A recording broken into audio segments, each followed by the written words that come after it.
माफी चाहेंगे। फिर से स्टार्ट करते हैं। Hey guys! World's largest and the most impactful 11 tutoring platform that is Physics Walla। तो मेरे सारे के सारे प्यारे प्यारे बच्चों, अगर आप लोग मुझे देख पा रहे हो, मुझे सुन पा रहे हो, तो एक बार कमेंट सेक्शन में फटाफट से लिख दोगे क्या? एक बार कमेंट सेक्शन में लिख दोगे भारत माता की जय। पहली बार में माइक को मैं ऑन करना भूल गया था, माफी चाहूंगा आप लोगों से, इस चीज के लिए माफी चाहूंगा। अगर आप लोग मुझे देख पा रहे हैं, मुझे सुन पा रहे हैं, तो एक बार कमेंट सेक्शन में फटाफट से लिख देंगे क्या? एक बार लिख देंगे भारत माता की जय। कोई बात नहीं। परितोष, गोपाल, अंकित, रोहन, भविष्य, सौम्या, आयुष, इशिका, वैद्य, आप सभी का स्वागत है इंडिया के सबसे बड़े और सबसे बेहतरीन से प्लेटफॉर्म पे जिसका नाम है फिजिक्स वाला। मैं हूं आपका दोस्त, आपका मेंटर, आपका बड़ा भाई सुनील भैया। तो सुनील भैया आज आप क्या पढ़ाने जा रहे हैं? सुनील भैया आज आपको पढ़ाने जा रहे हैं केमिकल प्रॉपर्टीज ऑफ कार्बन का पार्ट 2। पार्ट 1 में मैंने आपको क्या कवर किया था? ऑक्सीडेशन रिएक्शन के बारे में मैंने आपको बढ़िया से सारी चीजें क्लियर करने की कोशिश करी कि वहां पर हमने कंप्लीट ऑक्सीडेशन ऑफ एल्कोहल कराया और इथेनॉल से इथेनोइक एसिड को बनाया। ये चीज मैंने आपको वहां पर सिखाई कि इथेनॉल से इथेनोइक एसिड हमने कैसे बनाया। जब हमने इथेनॉल को गर्म किया इन the presence of alkaline KMnO4 और एसिडिफाइड K2CR2O7, तो वहां से नेसेंट ऑक्सीजन वो देगा, वो नेसेंट ऑक्सीजन वहां पर ऐड होगा। कहां पर? उस कार्बन पे ऐड होगा जो फंक्शनल ग्रुप के जस्ट पास में है। कंप्लीट ऑक्सीडेशन हो रहा है तो हाइड्रोजन का रिमूवल होगा और ऑक्सीजन का एडिशन वहां पर हो रहा है, तो इसीलिए उसको हम कहते हैं ऑक्सीडेशन प्रोसीजर, और इथेनॉल से इथेनोइक एसिड का निर्माण हो जाता है। इस चीज की चर्चा हमने लास्ट क्लास में बढ़िया तरीके से करी। अब आज की क्लास में हम लोग पार्ट 2 में क्या चर्चा करने जा रहे हैं? हम यहां पर चर्चा करने जा रहे हैं सब्स्टिट्यूशन रिएक्शन की, देन एडिशन रिएक्शन की, एंड देन कंबशन रिएक्शंस का पार्ट 1, एंड देन इंसानियत का ज्ञान। ठीक है, चलिए। So let's start with the very first thing that is basically your riddle. अब बहुत सारे बच्चे इस चीज को नहीं आंसर कर पाएंगे, but still I want you people to try this. बहुत सारे लोग आंसर नहीं कर पाएंगे, मुझे पता है, क्योंकि ये अभी तक आपने पढ़ा नहीं है, बट ये जानबूझ के to develop a curiosity in your mind, कि एक क्यूरियोसिटी आपके दिमाग में बार बार जंप करे, इसीलिए ये सवाल मैंने आपको यहां पे दिया कि क्यूरियोसिटी दिमाग में कूदनी चाहिए कि यार भैया इसका आंसर क्या होगा। ठीक है, लास्ट लेक्चर, लास्ट क्लास, अरे नहीं, this is not the last class, ये लास्ट क्लास नहीं है। अभी इसके बाद और भी बहुत सारी क्लासेस है, so don't take this as the last class. अभी तो मेरे को आपकी डाउट सॉल्विंग करनी है, अभी मेरे को आपको बहुत सारी चीजें करवानी है। This is not the last class, अभी बहुत सारी क्लासेस है। हाँ, बहुत सारे बच्चे सही आंसर दे रहे हैं, बहुत सारे बच्चे गलत आंसर दे रहे हैं। देखिए मैं आपको सिखाता हूं। आई कैच फायर इजीली, ऐसी कोई चीज तो होगी जो कि आग जल्दी पकड़ लेती है। But I protect cars in the cold, you can use me as a fuel, what am I? तो ये आपको मैं बता दूं, आपको जान के बड़ी हैरानी होगी, बट इसका नाम है इथेनॉल। अभी आपने एक टर्म सुना होगा जो गाड़ियों के लिए आ रहा है, ब्लेंडेड पेट्रोल, है ना? ब्लेंडेड पेट्रोल का मतलब पता है क्या होता है? कि पेट्रोल के साथ अपन इथेनॉल को मिक्स करते हैं।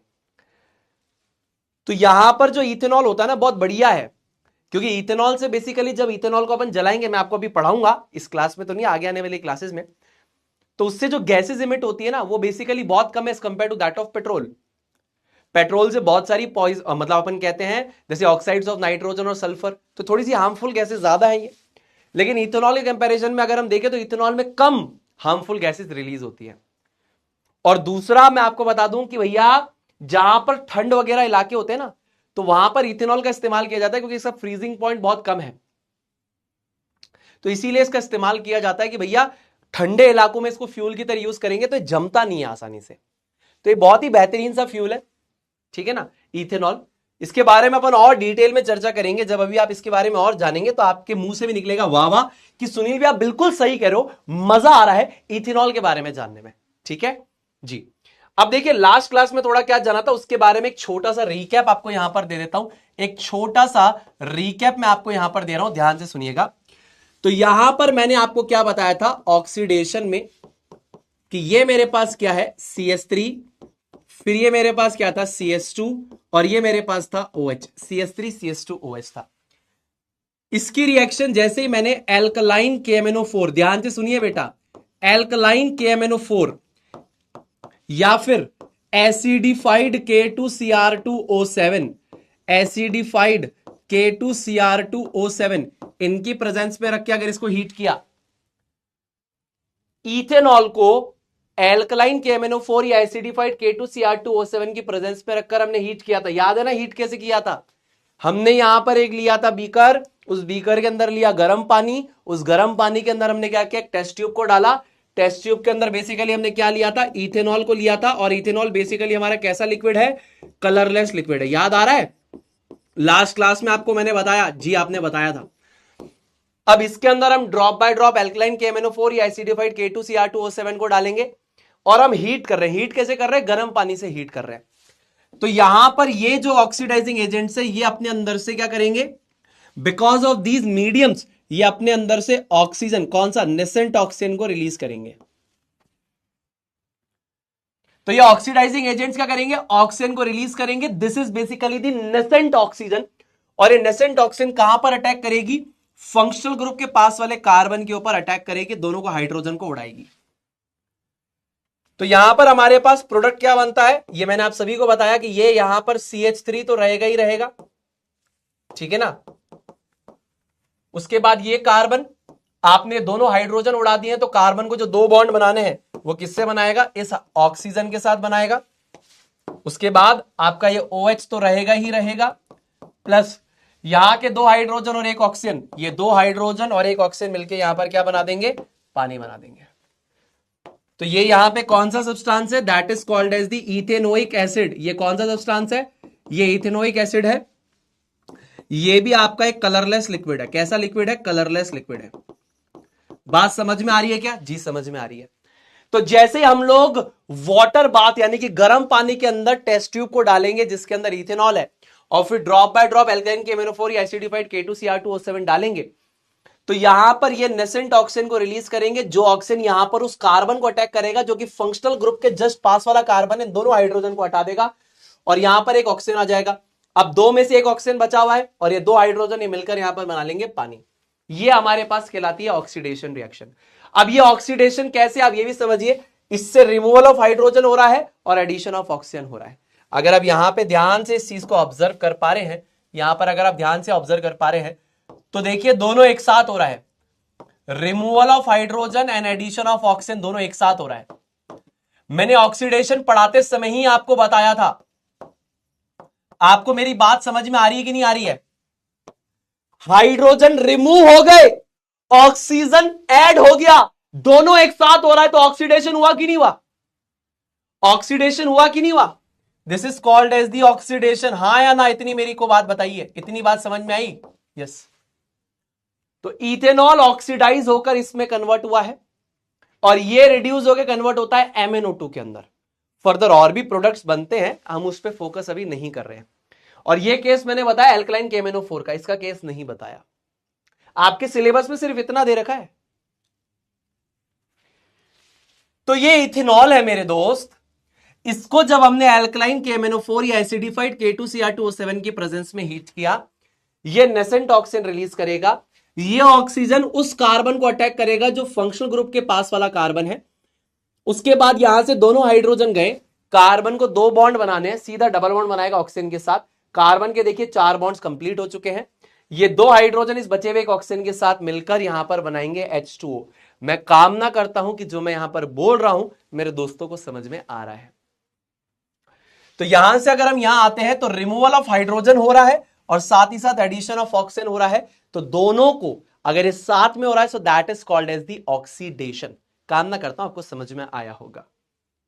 चलो, अब ये एक रिकैप था जो डन है। अब हम पढ़ेंगे सब्स्टिट्यूशन रिएक्शन। बहुत आराम से बताऊंगा, बहुत ध्यान से सुनना। सुनील भैया, सब्स्टिट्यूशन रिएक्शन क्या होती है? तो सब्स्टिट्यूशन रिएक्शन क्या होती है बेटा? ये बेसिकली आपकी डिस्प्लेसमेंट या फिर बेटा replacement reaction of organic compounds होती है। डिस्प्लेसमेंट या replacement reaction of organic compounds. मेरी बात समझ में आ रही है क्या आपको? यह बात समझ में आ रही है क्या आप सभी को?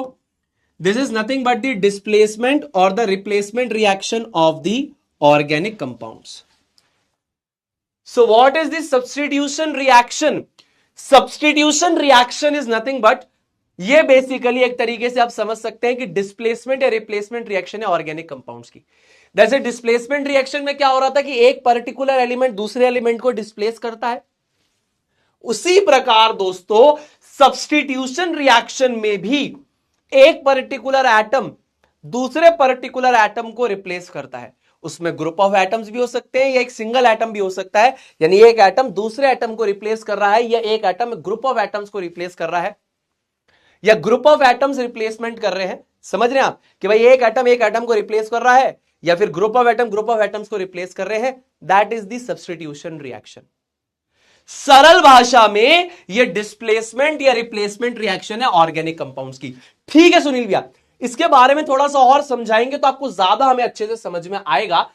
तो आइए राजा बेटा, आपको बहुत अच्छे से हम इसके बारे में समझाते हैं. कंसेप्ट नंबर पहला ध्यान से देखिए. अब यहां पर क्या होता है बेटा, एक एटम या group of atoms is displaced by another atom और the group of atoms without any change in the rest of the molecule.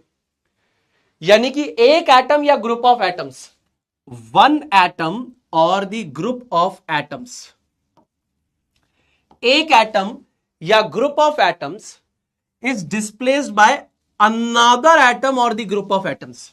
बात समझ में आ रही है क्या? एक एटम को डिस्प्लेस कर रहा है एक पर्टिकुलर मॉलिक्यूल से, या ग्रुप ऑफ एटम्स को डिस्प्लेस कर रहे हैं एक मॉलिक्यूल से. बाकी मॉलिक्यूल वैसा ही रहेगा, पर यहां पर जिसने सब्स्टिट्यूट करना है, जैसे मान लीजिए एक एटम ने दूसरे एटम को सब्स्टिट्यूट कर दिया, तो वहां पर बाकी मॉलिक्यूल सिमिलर रहेगा. इसे बोलते हैं सब्स्टिट्यूशन रिएक्शन या displacement reaction of organic compounds. अब यहां पर यह कौन शो करता है? This is basically being shown by alkanes. कौन शो करता है? It is shown by alkanes. कौन शो करता है? एल्केन्स. सुनील भैया एल्केन्स के बारे में तो हमने यह पढ़ा है कि एल्केन्स हमारे पैराफिन्स होते हैं. अरे वाह, आपने बिल्कुल सही सुना है बेटा, आपने बिल्कुल सही सुना है कि एल्केन्स आपके पैराफिन्स होते हैं. लेकिन आपके पैराफिन्स ही इस रिएक्शन को शो करते हैं. पैराफिन्स पता है क्या होते हैं? ये जो वर्ड है ना पैरा, यहां पे ये एक लैटिन वर्ड से आया है.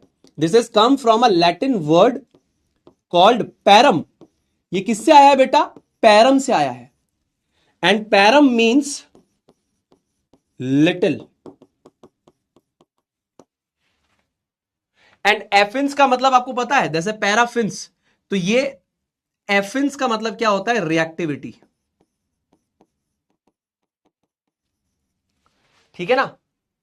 तो पैराफिन्स, तो अगर आप यहां पर देखें कि इस वर्ड को आप देखें PAR, तो ये यहां पर किससे डिराइव होता है? That comes from a Latin word parum which means little. And then हमारे पास दूसरा वर्ड यहां पर क्या है? एफिन. एफिन का मतलब होता है रिएक्टिविटी. यानी ऐसे कंपाउंड जिसकी रिएक्टिविटी बहुत कम है उससे हम बोलते हैं पैराफिन. मजेदार बात लग रही है क्या? Alkanes are also called as paraffins. पैर से आता है, that is the Latin word. Parum से आया जिसका मतलब है लिटिल, और एफिन का मतलब है रिएक्टिविटी. यानी ऐसे कंपाउंड जिनकी रिएक्टिविटी बहुत कम होगी इन्हें बोलेंगे पैराफिन्स. दो बात मैंने आपको सिखाई. सब्स्टिट्यूशन रिएक्शन में एक एटम दूसरे एटम को एक मॉलिक्यूल से डिस्प्लेस करेगा, या ग्रुप ऑफ एटम्स को डिस्प्लेस करेंगे. इस रिएक्शन को शो करते हैं एल्केन्स, और एल्केन्स को हम बोलते हैं पैराफिन्स. ठीक जी सुनील भैया, आगे चलेंगे फटाफट से. सवाल आपके दिमाग में आता है, why alkenes have little और लो रिएक्टिविटी.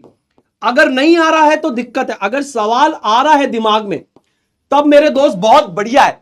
सुनील भैया मेरे दिमाग में सवाल आ रहा है कि ये बेसिकली लिटिल रिएक्टिविटी क्यों शो करते हैं, कम रिएक्टिविटी क्यों शो करते हैं, मेरे दिमाग में आ रहा है सवाल.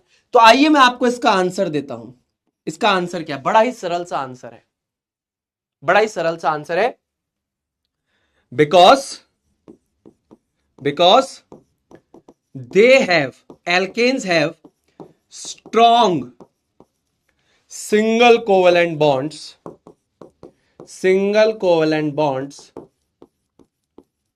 between carbon atoms which don't break easily. Because they have strong covalent bonds between the carbon atoms which don't break easily. Simple सी बात है, इसी वजह से ये कम रिएक्टिव है। देखिए, नए कंपाउंड्स का निर्माण कब होता है? जब पुराने बॉन्ड टूटते हैं और नए बॉन्ड बनते हैं। हमारे जीवन में भी ऐसा ही होता है, जब हमारी पुरानी दोस्ती टूटती है तभी तो नए दोस्त बनते हैं, तो पुराने बॉन्ड टूटेंगे तभी तो नए बॉन्ड बनेंगे। समझ में आ गई बात जी? तो क्योंकि यहां पर स्ट्रॉन्ग कोवेलेंट बॉन्ड्स होते हैं कार्बन एटम्स के बीच में, जो कि आसानी से नहीं टूटते, और आसानी से नहीं टूटेंगे तो किसी और के साथ बॉन्ड कैसे बनाएंगे, तो नए कंपाउंड्स का निर्माण कैसे होगा? तो ये तीन इंपॉर्टेंट बातें आपकी बुद्धि में बैठनी चाहिए। सबसे पहला, substitution reactions are nothing but the displacement reactions of organic compounds. इसको शो करते हैं एल्केन्स, एल्केन्स को बोलते हैं पैराफिन्स, पैराफिन का मतलब होता है लिटिल रिएक्टिविटी। तो इनकी रिएक्टिविटी कम क्यों है? क्योंकि इनके बीच में स्ट्रॉन्ग कोवेलेंट बॉन्ड्स है, जिनको तोड़ने के लिए काफी ज्यादा एनर्जी चाहिए। क्लियर है भाई? क्लियर है? क्लियर है क्या? क्लियर है क्या? क्लियर है या नहीं है? इतनी बात बताओ मेरे को। एक भाई कह रहा है कि सुनील भैया इसको रिपीट कीजिए। अरे मेरे भाई, 4 बार एक ही बात बोल दी, अभी तुमको नहीं समझ में आया, कई कर रहा हो बेटा तुम, है? चलो हम बताते हैं, फिर से बताते हैं। कोई बात नहीं, हम फिर से बताते हैं, ये तो हमारा कर्तव्य है। देखो राजा बेटा, मान लो कि तुम हो, तुम्हारा एक दोस्त है, तुम हो हर्ष, तुम्हारा एक दोस्त है जिसका नाम है पिंकू, और उसके साथ एक और लड़की है पिंकी। हर्ष, पिंकू और पिंकी। अब ये सुनील भैया है, सुनील भैया आए और हर्ष को लेकर चले गए, या हर्ष की जगह सुनील भैया यहां पे आ गए। ये हर्ष, पिंकू और पिंकी, सुनील भैया आए, हर्ष को भगा दिया यहां से। अब बैठा कौन है यहां पे? यहां पर बैठा है सुनील भैया, पिंकू और पिंकी, ये लोग बैठे हैं। So this is nothing but the example of a substitution reaction, जहां पर कि एक एटम या ग्रुप ऑफ एटम्स एक पर्टिकुलर मॉलिक्यूल से एक एटम या ग्रुप ऑफ एटम्स को डिस्प्लेस कर दे, इसे सब्स्टिट्यूशन रिएक्शन कहते हैं। दूसरी बात मैंने बोली, इसको कौन शो करता है? नाम याद रख बेटा, इसे कौन शो करता है? ALKANE, एल्केन शो करते हैं, और एल्केन्स को पैराफिन्स बोलते हैं। अब पैराफिन्स क्यों बोलते हैं? क्योंकि पैराफिन्स का मतलब होता है लिटिल रिएक्टिविटी, यानी इनकी रिएक्टिविटी कम है, कम रिएक्ट करते हैं, ज्यादा रिएक्ट नहीं करते, ज्यादा नए कंपाउंड्स नहीं बनाते, ज्यादा बातचीत नहीं करते किसी से। क्यों नहीं करते? क्योंकि इनके बीच में काफी ज्यादा स्ट्रॉन्ग सिंगल कोवेलेंट बॉन्ड्स है। एल्केन्स में स्ट्रॉन्ग कोवेलेंट बॉन्ड्स होते हैं ना, तो स्ट्रॉन्ग कोवेलेंट बॉन्ड्स है, इसलिए ज्यादा ना तो बातचीत करते ना ज्यादा रिएक्ट करते, बोलते हम शांति से रहेंगे, तुम भी शांति से रहो। समझ में आया जी? अब इनको रिएक्ट करवाने के लिए हमें थोड़ा सा जद्दोजहद करनी पड़ेगी, थोड़ा सा एनर्जी प्रोवाइड करना पड़ेगा, थोड़ा सा खेला करना पड़ेगा, तब ये रिएक्ट करेंगे। समझ गए? समझ गए जी? अब यहां पर इनको क्या करना पड़ेगा ना, थोड़ा सा हमें गेम खेलना पड़ेगा। इनकी रिएक्शन करवाने के लिए हमें एनर्जी देनी पड़ेगी, इनपुट देना पड़ेगा। इनको बोलेंगे हम कि भैया रिएक्ट करो, भैया रिएक्ट करो, भैया रिएक्ट करो, भैया रिएक्ट करो। तो एनर्जी देनी पड़ रही है इनको। ये आसानी से प्यार से मानने वालों में से नहीं है। अब जैसे ये कार्बन है, तो यहां पर ये क्या कर रहे हैं ना, सिंगल सिंगल बॉन्ड बना रहे हैं, ठीक? कार्बन यहां पे सिंगल कोवेलेंट बॉन्ड बना रहा है हाइड्रोजन के साथ। अब इसका बेसिकली नाम हमारे पास क्या है? इसका बेसिकली नाम हमारे पास है मीथेन। क्या नाम है? मीथेन। अब इस मीथेन की रिएक्शन में मान लीजिए यहां पर करवाता हूं, किसके साथ? इसकी रिएक्शन करवाता हूं Cl2 मॉलिक्यूल के साथ। ये बेसिकली Cl2 मॉलिक्यूल है, ये हमारे पास है Cl2। इसको मैं ऐसे लिख रहा हूं Cl सिंगल बॉन्ड Cl, ऐसे लिख रहा हूं। इसकी रिएक्शन में कराता हूं इन द प्रेजेंस ऑफ सनलाइट, यानी कि आप इसको धूप में रख दीजिए, एनर्जी प्रोवाइड कर रहे हैं, या फिर आप इस मिक्सचर को बेसिकली गर्म कर दीजिए। तो मीथेन की रिएक्शन में क्लोरीन के साथ करा रहा हूं धूप या फिर हीट की प्रेजेंस में। तो यहां पर क्लोरीन क्या करता है, क्लोरीन बोलता है कि देखो अब मैं सब्स्टिट्यूशन रिएक्शन करवा के मानूंगा। तो बोला ये क्या, अब यहां पर देखिए हाइड्रोजन यहां पर एक गाना गाता है, बोले क्या, अब जब ये नॉर्मल कंडीशन में है तो ये रिएक्ट नहीं करना चाहता ना, ये रिएक्ट नहीं करना चाहते, ये भैया बोल रहे कि हमारे बीच में स्ट्रॉन्ग कोवेलेंट बॉन्ड से हम तो रिएक्ट नहीं करेंगे, ये स्ट्रॉन्ग कोवेलेंट बॉन्ड से बोले हम तो रिएक्ट नहीं करेंगे, बॉन्ड नहीं तोड़ेंगे, लेकिन ये बोल रहा है कि हम तो रिएक्ट करके मानेंगे। तो ये इसको बेबी बुला रहा है, बेबी, ये इसको बेबी बुलाता है, बाबू, बेबी, सोना, जो तुम बुलाते हो। तो ये सनलाइट और हीट की प्रेजेंस में जैसी रिएक्शन होती है तो ये बोलती है कि चलो भैया बाय बाय, और यहां से हाइड्रोजन निकलेगा तो ये इस क्लोरीन के साथ चला जाएगा। तो गाना गाता है बेबी मरवा के मानेगी, तो मरवा दिया ना इसको, यहां से निकलवा दिया इधर से। ये क्लोरीन बोल रही कि मैं यहां आके बैठूंगी, ये बोल रहा है नहीं, बोला कि तुम इस क्लोरीन के साथ जाओ। तो हाइड्रोजन गाना गा रहा है कि मान ही नहीं रही है, तो क्या गाना गा रहा है, बेबी मरवा के मानेगी, मरवा दिया इसको, ठीक है ना, बेबी मरवा के मानेगी। समझे कि नहीं समझे, क्या बात है, मरवा दिया सुनील भैया, फुलटूस मरवा दिया, ठीक है भैया। ये H और ये Cl, ठीक है ना। तो ये बेसिकली हमारे पास था CH4 और ये हमारे पास था Cl2 in the presence of sunlight और हीट। ये वाला क्लोरीन क्या करेगा, इस हाइड्रोजन पे अटैक करेगा। देखो ये वाला क्लोरीन इधर अट्रैक्ट कर रहा है, यानी एक तरीके से ये क्लोरीन इस हाइड्रोजन को सब्स्टिट्यूट कर रहा है, सब्स्टिट्यूट कर रहा है, सब्स्टिट्यूट कर रहा है, सब्स्टिट्यूट कर रहा है, सब्स्टिट्यूट कर रहा है। तो ये क्लोरीन इधर आ गया और ये हाइड्रोजन क्या है, इसके साथ चला गया। समझ में आया जी। अब यहां पर ये जो कंपाउंड बना इसका नाम क्या होगा, इसका नाम क्या होगा, what will be the name of this particular compound. अब नाम लिखने के लिए आपको क्या पता है, आपको लिखना होता है प्रीफिक्स, प्लस आपको लिखना होता है रूट वर्ड, प्लस आपको लिखना होता है प्राइमरी सफिक्स, प्लस आपको लिखना होता है सेकेंडरी सफिक्स। ये सारी चीजें लिखनी होती हैं, इसका नाम लिखने के लिए हमें करना पड़ेगा। अब ध्यान से देखो, यहां पर एक कार्बन है तो रूट वर्ड में तो क्या आ जाएगा, मैथ, सारे सिंगल बॉन्ड है तो आ जाएगा एन। हेट्रोएटम फंक्शनल ग्रुप कौन सा है, क्लोरीन है, तो क्लोरीन के लिए प्रीफिक्स लगता है, सफिक्स नहीं लगता। तो ये देखिए क्लोरीन के लिए हमने क्या लगाया, प्रीफिक्स लगाया, क्लोरीन के लिए प्रीफिक्स लगता है क्लोरो। एक कार्बन है तो रूट वर्ड हमारे पास क्या हो जाएगा, मैथ, सिंगल बॉन्ड है तो आ जाएगा एन, तो नाम क्या हो जाएगा, इसका नाम हो जाएगा क्लोरो मीथेन। कामना करता हूं सभी को समझ में आया होगा। क्लोरीन, फ्लोरीन, ब्रोमीन, आयोडीन, जाके लेक्चर खोल के देखना, मैंने समझाया था इनके लिए सफिक्स नहीं आता, इनके लिए प्रीफिक्स आता है। There is no suffix for chlorine, fluorine, bromine और आयोडीन, इनके लिए प्रीफिक्स का इस्तेमाल होता है। तो यहां पर हम बोलेंगे क्लोरो, एक कार्बन है तो रूट वर्ड है मैथ, सिंगल बॉन्ड से तो हो जाएगा इन, तो नाम हो जाएगा chloromethane, chloromethane, chloromethane, chloromethane, chloromethane, chloromethane. बहुत बढ़िया, नाम हो गया इसका क्लोरोमीथेन, बहुत बढ़िया।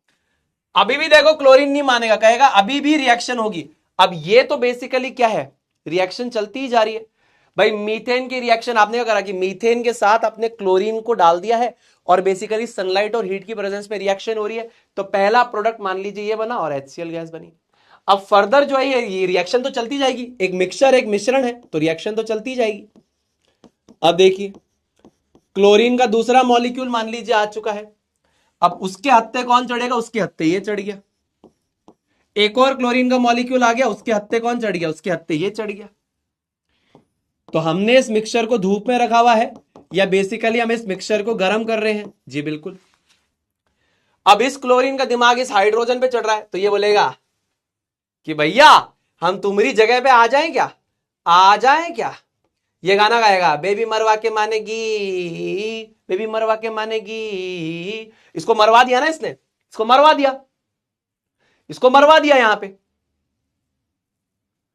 यहां पे हाइड्रोजन को मरवा दिया,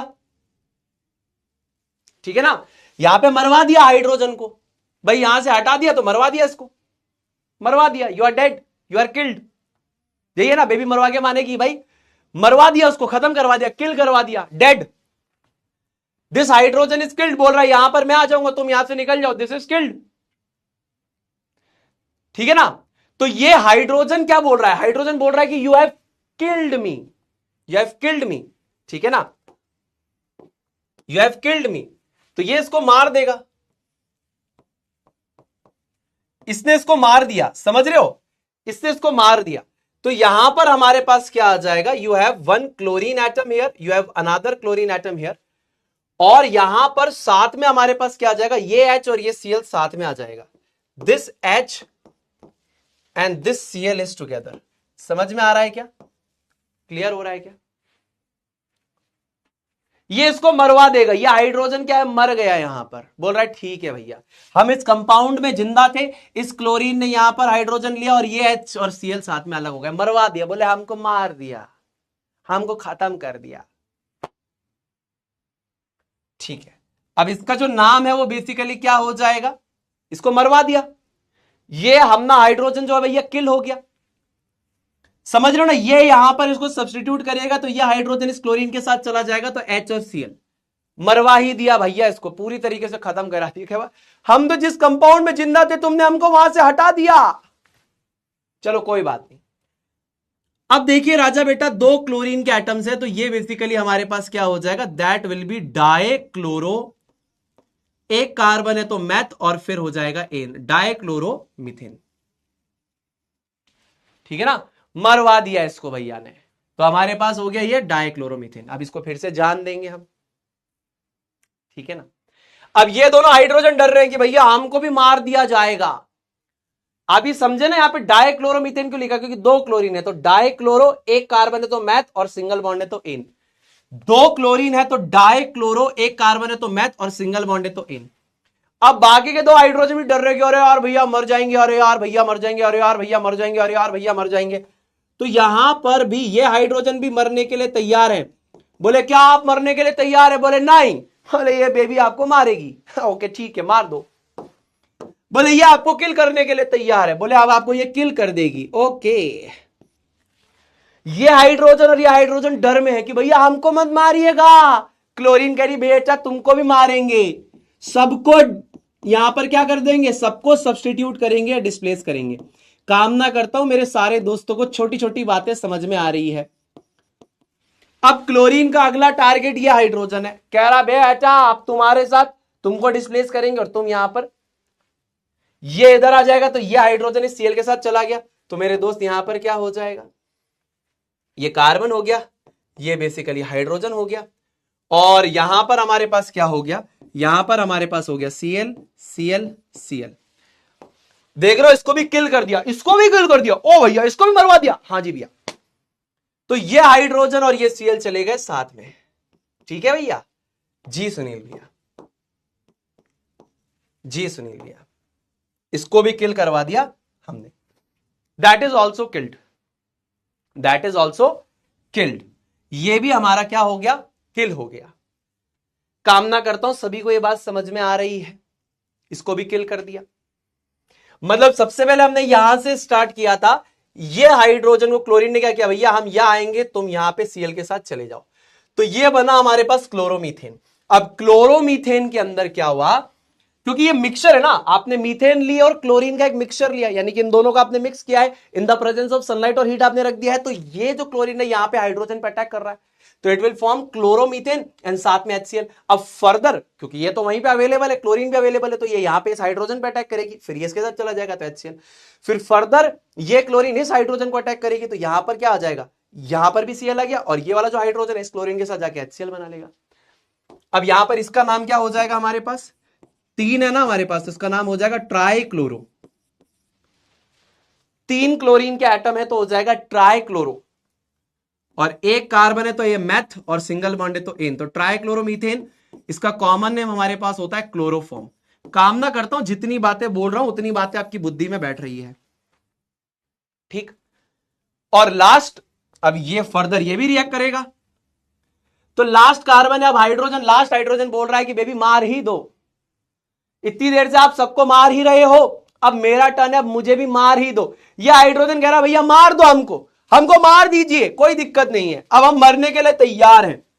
बोले अब हमारे जीवन में वैसे भी कुछ नहीं बचा है, बोले अब हमारे जीवन में वैसे भी कुछ नहीं बचा है, आप मार ही दीजिए, कोई दिक्कत नहीं है। जब आपने सारे हाइड्रोजन मार दिए तो अब आपने हमको क्यों जिंदा छोड़ा है, हमको भी खत्म कर दीजिए, हमको भी मार दीजिए, हमें नहीं जीना, हमें नहीं जीना। बोला आप हमको भी मार दीजिए भैया, हमको भी किल कर दीजिए। बोला ठीक है आपको भी मार देंगे। क्लोरीन थोड़ी डरता है, क्लोरीन बोला आपको भी मार देंगे, और बोले कि फिर आपको इसके साथ जाना पड़ेगा। तो ये हाइड्रोजन क्लोरीन को कहता है कि भैया हमको भी मार ही दीजिए। यहां पर तो सब लोग बोल रहे थे कि आप हमको मरवाकर मानेंगी, आप हमको मरवाकर मानेंगी। हम तो खुद ही कह रहे हैं कि आप हमको मार दीजिए, क्योंकि अब हम हार मान चुके हैं, बाकी हाइड्रोजन जा चुके हैं, अब हमको मार ही दीजिए। बोले ठीक है आपको मार देते हैं, कोई दिक्कत नहीं है। बोले आपको किल कर देते हैं, कोई दिक्कत नहीं है। बोले एक कार्बन, बोले हाँ जी हाँ जी हाँ जी। बोले यहां पर क्लोरीन कितना एटम है, बोले यहां पे एक क्लोरीन, एक क्लोरीन, एक क्लोरीन और एक क्लोरीन, 4 क्लोरीन हो गए। और साथ में हमारे पास क्या है, साथ में हमारे पास क्या है, ये हो जाएगा H, और दूसरा हमारे पास क्या है, ये हो जाएगा Cl। इसका नाम क्या हो जाएगा, 4 क्लोरीन के एटम्स हैं, तो ये हो जाएगा टेट्राक्लोरोमीथेन, यही तो नाम हो जाएगा, टेट्राक्लोरोमीथेन, है ना। या इसका एक और नाम है कार्बन टेट्राक्लोराइड, यही तो होगा, टेट्राक्लोरोमीथेन या फिर कार्बन टेट्राक्लोराइड। 4 क्लोरीन के एटम्स हैं, तो टेट्राक्लोरो, टेट्राक्लोरो, एक कार्बन है तो मैथ, सिंगल बॉन्ड से तो इन, टेट्राक्लोरोमीथेन या फिर कार्बन टेट्राक्लोराइड भी बोलते हैं इसको, ठीक है ना, टेट्राक्लोरोमीथेन या फिर कार्बन टेट्राक्लोराइड। तो ये सारे के सारे देखो,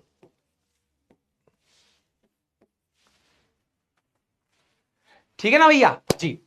तो सबसे पहले हमारे पास मीथेन था, इसकी रिएक्शन जैसे हम क्लोरीन के साथ करवा रहे हैं in the presence of sunlight और हीट, तो ये क्लोरीन यहां पर इस पे अटैक करो, और हाइड्रोजन बोल रहा है कि आपके हमको मरवाकर मानेंगी, तो ये बोलता है कि हां तुमको हम मरवाकर मानेंगे बेटा, यहां पर आएंगे हम, तुम जाएंगे Cl के साथ। बोले ठीक है, तो यहां बनेगा chloromethane.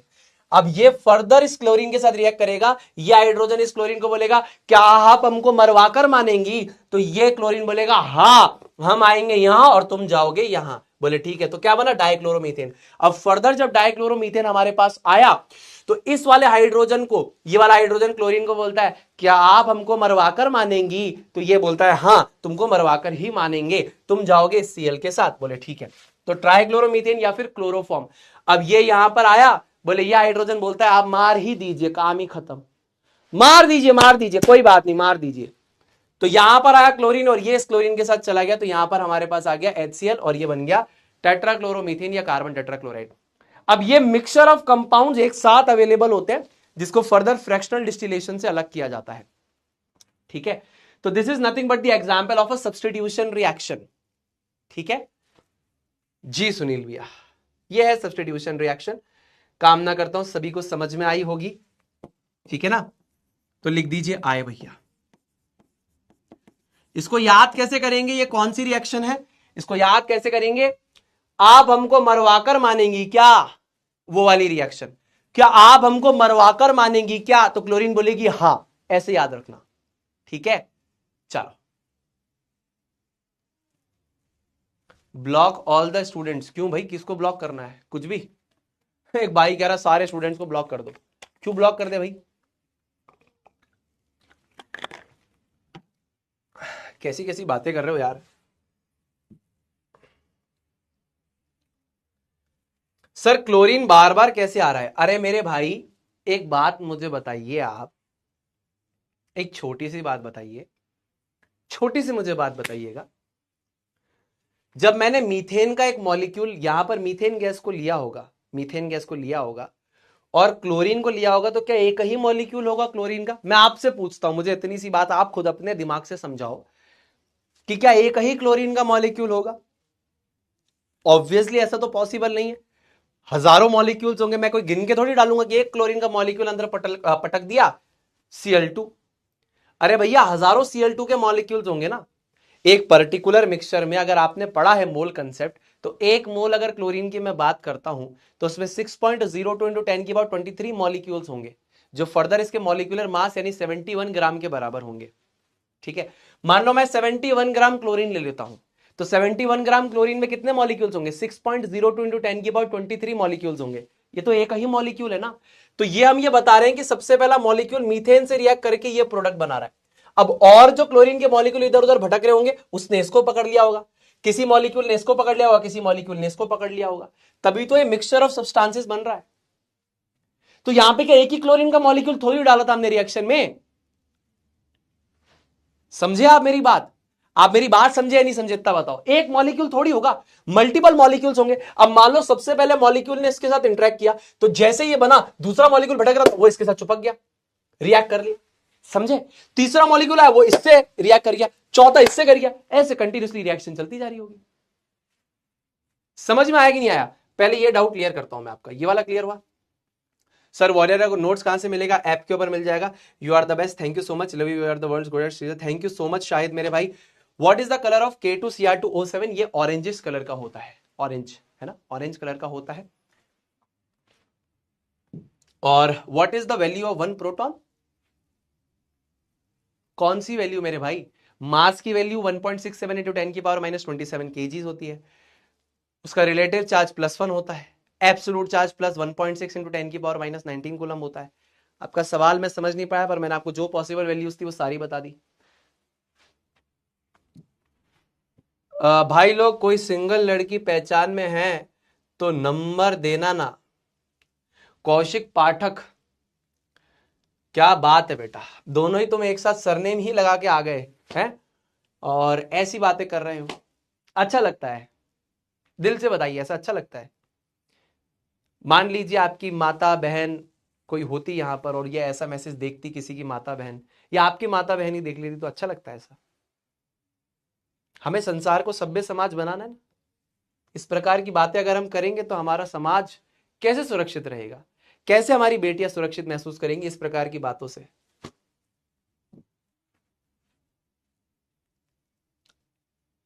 Calamine used in cosmetic, जैसे आर्यन राज, मैं आपको बताता हूं कैलामाइन का क्या काम है ना। जहां पर भी जैसे फॉर एग्जांपल ZnCO3 की हम बात करते हैं, कैलामाइन सोल्यूशन, जैसे मान लीजिए कि फॉर एग्जांपल अगर आपको कोई एसिडिक पदार्थ काट लिया, तो आप उस पर ये बेसिक कैलामाइन सोल्यूशन भी लगा सकते हैं। ठीक है, कैसे याद करें? याद तो करना पड़ेगा। पहले वाले हाइड्रोजन का क्या हुआ? तीनों बार एक ही कैसे आया? पहले वाले हाइड्रोजन का क्या हुआ मतलब? पहला वाला हाइड्रोजन कौन सा?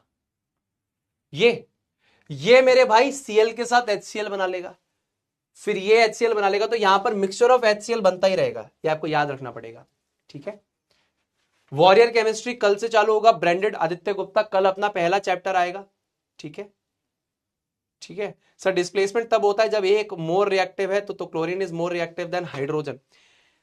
अब यहां पर संप्रीति मैं उस पर्टिकुलर टर्म्स में आपको यहां पर नहीं बोलना चाहूंगा, क्योंकि अगर वहां पर जाएंगे तो उसके लिए हमें electrochemical series and reduction and standard potentials पे जाना पड़ेगा, which I won't definitely won't suggest. ठीक है, इसको आप अभी इस तरीके से समझो, डिस्प्लेसमेंट के अंदर क्या होता है, जैसे कि एक दूसरे को डिस्प्लेस कर रहा है, उस तरीके से आप याद रखो। मैंने बस एनालॉजी आपको दी है ताकि आप उस एनालॉजी के थ्रू रिलेट कर पाओ। ठीक है, आप उस एनालॉजी के थ्रू अभी रिलेट कीजिए, कहीं पर भी इसको ऐसे डिस्कस करने की भी कोशिश मत करो that it is more reactive और लेस रिएक्टिव। अभी आप कंफ्यूज होने लगोगे इसमें, क्योंकि हाइड्रोजन को अभी हमने इलेक्ट्रोकेमिकल सीरीज ऑफ मेटल्स यानी रिएक्टिविटी सीरीज ऑफ मेटल्स में पढ़ा है, नॉन मेटल की सीरीज में नहीं पढ़ा है। 11th में आओगे तो मैं खुद पढ़ाऊंगा रिडॉक्स में तुमको ये, तो ज्यादा अच्छी क्लियर पिक्चर भी दे पाऊंगा। ठीक है,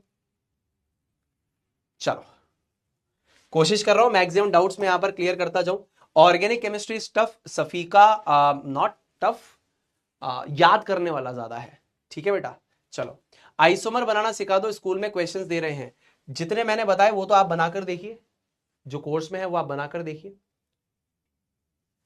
देबाश्रिता बागुई, मेरे दोस्त अगर हम CBSE के NCERT की बात करें, बोर्ड्स के हिसाब से खत्म हो चुका है।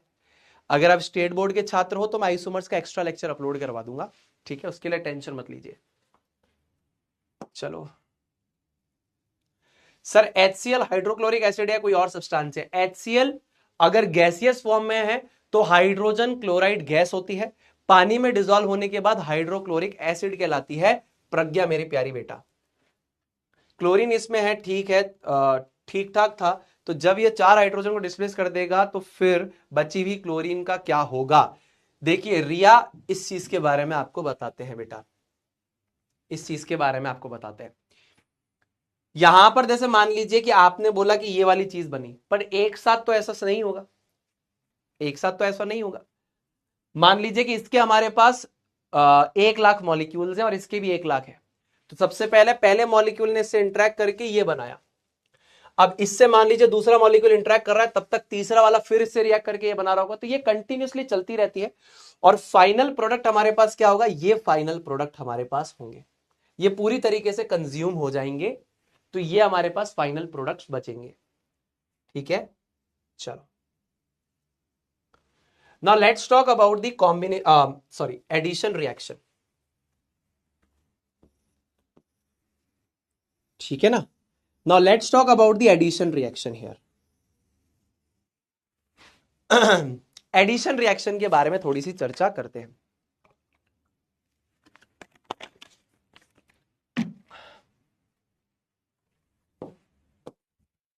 अब एडिशन रिएक्शन को एक तरीके से आप कैसे समझ सकते हैं? Combination reaction of organic compounds, combination या synthesis reaction of organic compounds. आप इसको ऐसे समझो मेरे दोस्त, जैसे डिस्प्लेसमेंट मैंने बोला तो एक चीज किसी दूसरी चीज को डिस्प्लेस कर रही है, उस तरीके से समझा। उसी प्रकार अगर कॉम्बिनेशन या सिंथेसिस बोल रहा हूं तो मल्टीपल रिएक्टेंट से सिंगल प्रोडक्ट बन रहा होगा, उस प्रकार की रिएक्शन है ये। यानी यहां पे मल्टीपल रिएक्टेंट से सिंगल प्रोडक्ट बनेगा, मल्टीपल रिएक्टेंट से सिंगल प्रोडक्ट बनेगा, that is basically the combination और synthesis reaction of organic compounds which is called as the addition reaction. अब इसमें क्या होता है, ध्यान से आप देखिए, फोकस कीजिए स्मार्ट बोर्ड पे। When an unsaturated hydrocarbon combines with hydrogen, bromine etc. to give a single product in the presence of a catalyst and heat। ठीक है, तो जब आपके पास मान लीजिए एक अनसैचुरेटेड हाइड्रोकार्बन है और वो कंबाइन करता है या तो हाइड्रोजन के साथ या बेसिकली ब्रोमीन के साथ, और इससे हमको एक सिंगल प्रोडक्ट मिलता है in the presence of catalyst and heat, तो इसे हम क्या बोलते हैं? Addition reaction. नहीं समझ में आया? समझाता हूं। मान लीजिए एक अनसैचुरेटेड हाइड्रोकार्बन यहां पर मैं लेता हूं, ये एक अनसैचुरेटेड हाइड्रोकार्बन मेरे पास है। ठीक है, ये एक अनसैचुरेटेड हाइड्रोकार्बन मेरे पास है, this is an unsaturated hydrocarbon. सिर्फ मेरी बातों को गौर से सुनना। एक अनसैचुरेटेड हाइड्रोकार्बन मेरे पास है और इसकी रिएक्शन यहां पर हम किससे करवाते हैं? ध्यान से देखिए, where an unsaturated hydrocarbon combines with hydrogen और ब्रोमीन। तो मान लीजिए ये मेरे पास क्या है? हाइड्रोजन है। ठीक है, हाइड्रोजन और bromine in the presence of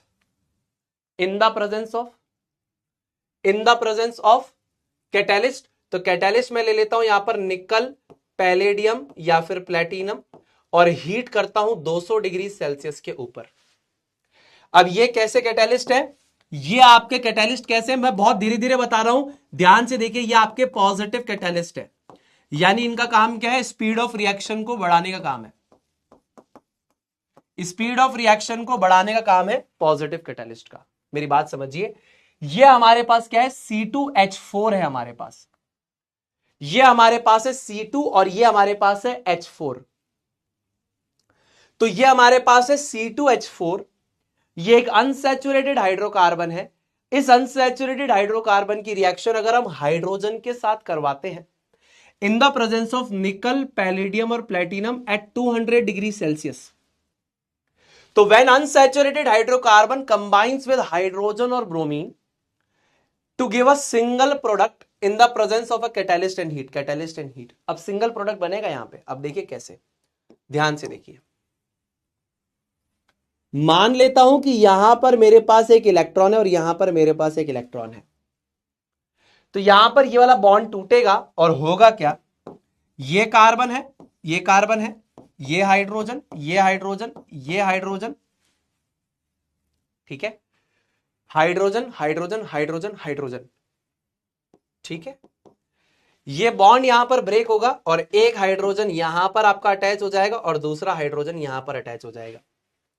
तो एक तरीके से हमारे पास ये एक अनसैचुरेटेड हाइड्रोकार्बन था। ये अनसैचुरेटेड हाइड्रोकार्बन का मतलब यानी कि डबल बॉन्ड या ट्रिपल बॉन्ड, तो ये क्या है, C2H4 हमारे पास क्या है, दैट इज इथीन। ये एल्कीन कैटेगरी को बिलोंग करता है। इनकी रिएक्शन से हमारे को एक सैचुरेटेड हाइड्रोकार्बन मिला और सैचुरेटेड हाइड्रोकार्बन यहां पर हमारे पास कौन सा है, that is basically called as the ethane. समझ में आया कि नहीं आया, जल्दी से बताइए। समझ में आ रहा है कि नहीं आ रहा है दोस्त, जल्दी से बताइए।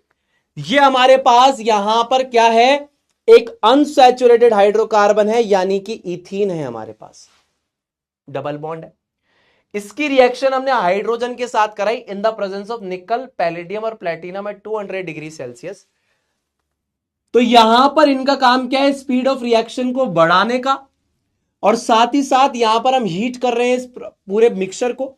तो यहां पर हम क्या देखेंगे कि ये जो डबल बॉन्ड है, ये वाला इलेक्ट्रॉन और ये वाला इलेक्ट्रॉन, यहां पर एक हाइड्रोजन और यहां पर एक हाइड्रोजन हमारा ऐड हो जाएगा।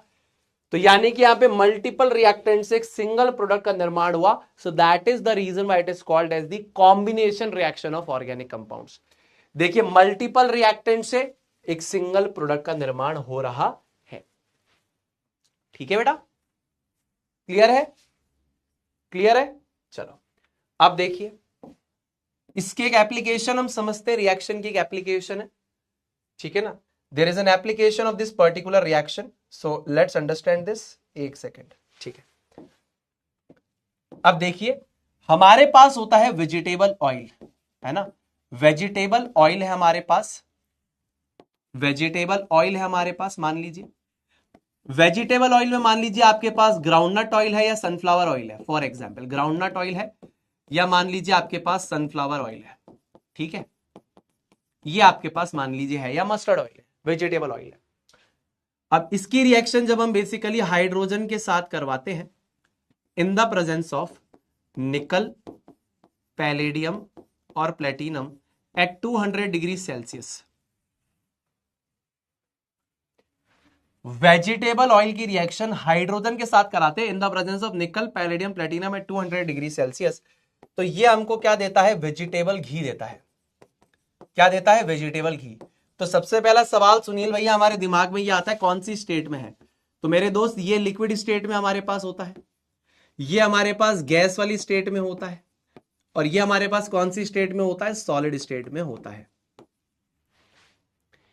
वेजिटेबल ऑयल लिक्विड स्टेट में है, हाइड्रोजन गैसेस स्टेट में है। इनकी रिएक्शन हो जाएगी निकल, पैलेडियम और प्लेटिनम में 200 डिग्री सेल्सियस, तो वेजिटेबल घी सॉलिड स्टेट में आ जाएगा। अब यहां पर ध्यान से आप मेरी बात को समझिएगा कि सुनील भैया इस रिएक्शन को अनसैचुरेटेड हाइड्रोकार्बन शो करते हैं, इसका मतलब हमारा जो वेजिटेबल ऑयल है वो एक अनसैचुरेटेड हाइड्रोकार्बन है, हां या ना। अनसैचुरेटेड हाइड्रोकार्बन है या नहीं है, यानी यहां पर ऑब्वियसली अनसैचुरेशन होगा, डबल बॉन्ड और ट्रिपल बॉन्ड होंगे, तभी तो वहां पर डबल बॉन्ड और ट्रिपल बॉन्ड को हटाने के लिए हाइड्रोजन ऐड होगा। यह अनसैचुरेटेड हाइड्रोकार्बन है। और यहां पर वेजिटेबल घी हमारे पास क्या है, ये बेसिकली सैचुरेटेड हाइड्रोकार्बन है, हां या ना। अरे हां या ना, अरे भाई अनसैचुरेशन को हटाने के लिए, डबल बॉन्ड और ट्रिपल बॉन्ड को हटाने के लिए ही तो हाइड्रोजन ऐड हो रहा है। ये डबल बॉन्ड और ट्रिपल बॉन्ड को हटाने के लिए तो हाइड्रोजन ऐड हो रहा है। तो अनसैचुरेटेड हाइड्रोकार्बन में अगर हाइड्रोजन की या बेसिकली हाइड्रोजन की रिएक्शन अगर हम करवाते हैं, अनसैचुरेटेड हाइड्रोकार्बन में अगर हम हाइड्रोजन की रिएक्शन करवाते हैं, यानी कि डबल बॉन्ड और ट्रिपल बॉन्ड वाले कंपाउंड्स की रिएक्शन अगर हम हाइड्रोजन से करवा रहे हैं, तो ये जो मल्टीपल बॉन्ड्स है इनको तोड़कर वहां पर हाइड्रोजन ऑटोमेटिकली ऐड हो जाएगा। यानी एक तरीके से अनसैचुरेटेड हाइड्रोकार्बन को सैचुरेटेड हाइड्रोकार्बन में कन्वर्ट कर देगा। ये देखो डबल बॉन्ड था यहां पे, ये इधर वाला इलेक्ट्रॉन और इधर वाला इलेक्ट्रॉन पे हाइड्रोजन अटैच हो जाएगा, सो that is a saturated hydrocarbon which is ethane. उसी प्रकार वेजिटेबल ऑयल अनसैचुरेटेड हाइड्रोकार्बन होगा, इसको हाइड्रोजन के साथ हम हीट करेंगे इन the presence of nickel, palladium और प्लेटिनम, तो यहां पर इसमें जितनी भी अनसैचुरेशन है, डबल बॉन्ड ट्रिपल बॉन्ड, उनको हटा देगा और यहां पर सिंगल बॉन्ड्स हो जाएंगे, सैचुरेटेड हाइड्रोकार्बन बन जाएगा। तो मजे की बात यह है, इसको बोलते हैं वेजिटेबल घी और इसको बोलते हैं वनस्पति घी। आपने सुना भी होगा वनस्पति घी, ठीक है जी सुनील भैया। अब इस पर्टिकुलर प्रोसेस का एक नाम होता है, पता है वो क्या होता है?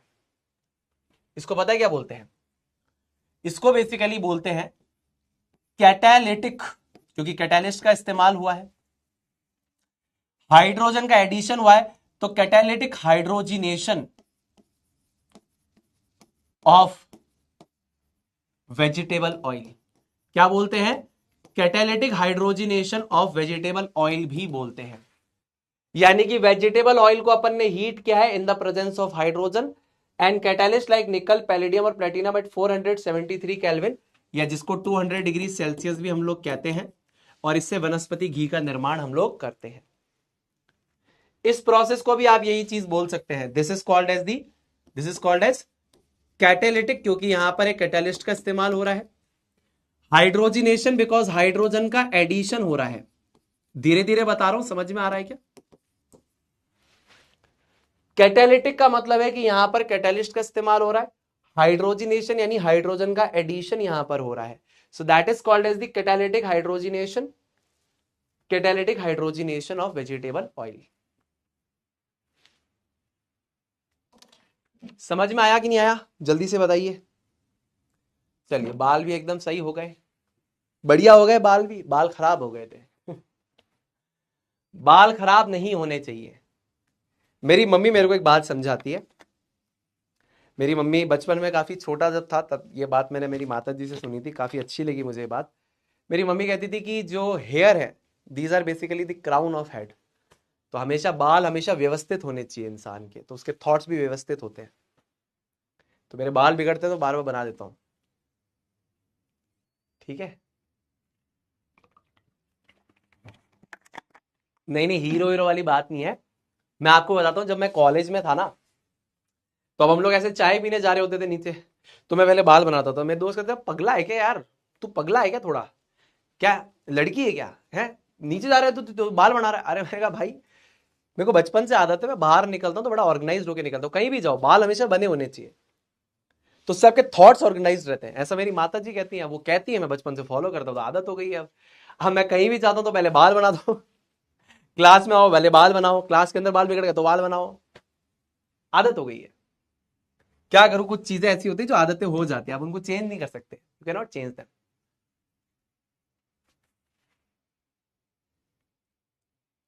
ओह, एक भाई कह रहा लुकिंग हैंड पंप। सही में हैंड पंप लग रहा हूं क्या मैं?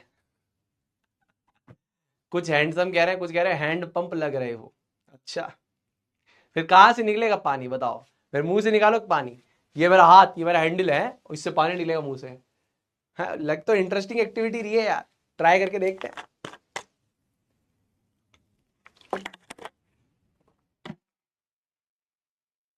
निकालू यार चलो छोड़ो, डाउट। देखो किसी ने बोला सुनील भी आपने कैटालिटिक क्यों लिखा है? अरे मेरे भाई, कैटालिटिक इसीलिए लिखा है, ये क्या है ये मेरे को बताना एक बार, क्या है ये कैटालिस्ट है ना। अच्छा, अब इसका मैकेनिज्म क्या है, कैसे एब्जॉर्ब होगा, आपको उसके बारे में समझने की अभी जरूरत नहीं है। कैसे कैसे इसके ऊपर गैस आती है, क्या होता है, कुछ होता है, उसके बारे में भी आपको जानने की जरूरत नहीं है। आपको सिर्फ इतना समझना है कि ये पॉजिटिव कैटालिस्ट है जो कि स्पीड ऑफ रिएक्शन को बढ़ाएगा। तो यहां पर कैटालिटिक यानी कि कैटालिस्ट की प्रेजेंस में हाइड्रोजन को हम इस पे ऐड करा रहे हैं, तो catalytic hydrogenation of vegetable oil, ठीक है सर। ये चैप्टर हार्ड है? नहीं मेरे भाई, हार्ड तो नहीं है, नया है। What is Dalda? Same thing जो अभी हमने पढ़ा, ठीक है। इंडस्ट्रियल तरीके से बनाने वाला डालडा इसी तरीके से बनता है, इंडस्ट्रियल तरीका, इंडस्ट्रियल प्रिपरेशन ऑफ घी, तो डालडा वही है मेरे दोस्त, ठीक है। चलो, अब बहुत सारे लोग बोलते हैं कि नीड फॉर कैटालिटिक हाइड्रोजिनेशन, क्या जरूरत है कैटालिटिक हाइड्रोजिनेशन करवाने का वेजिटेबल ऑयल का, क्या जरूरत है? अगर हम वेजिटेबल ऑयल को नहीं करेंगे कन्वर्ट तो क्या होगा? अब देखिए क्या होता है।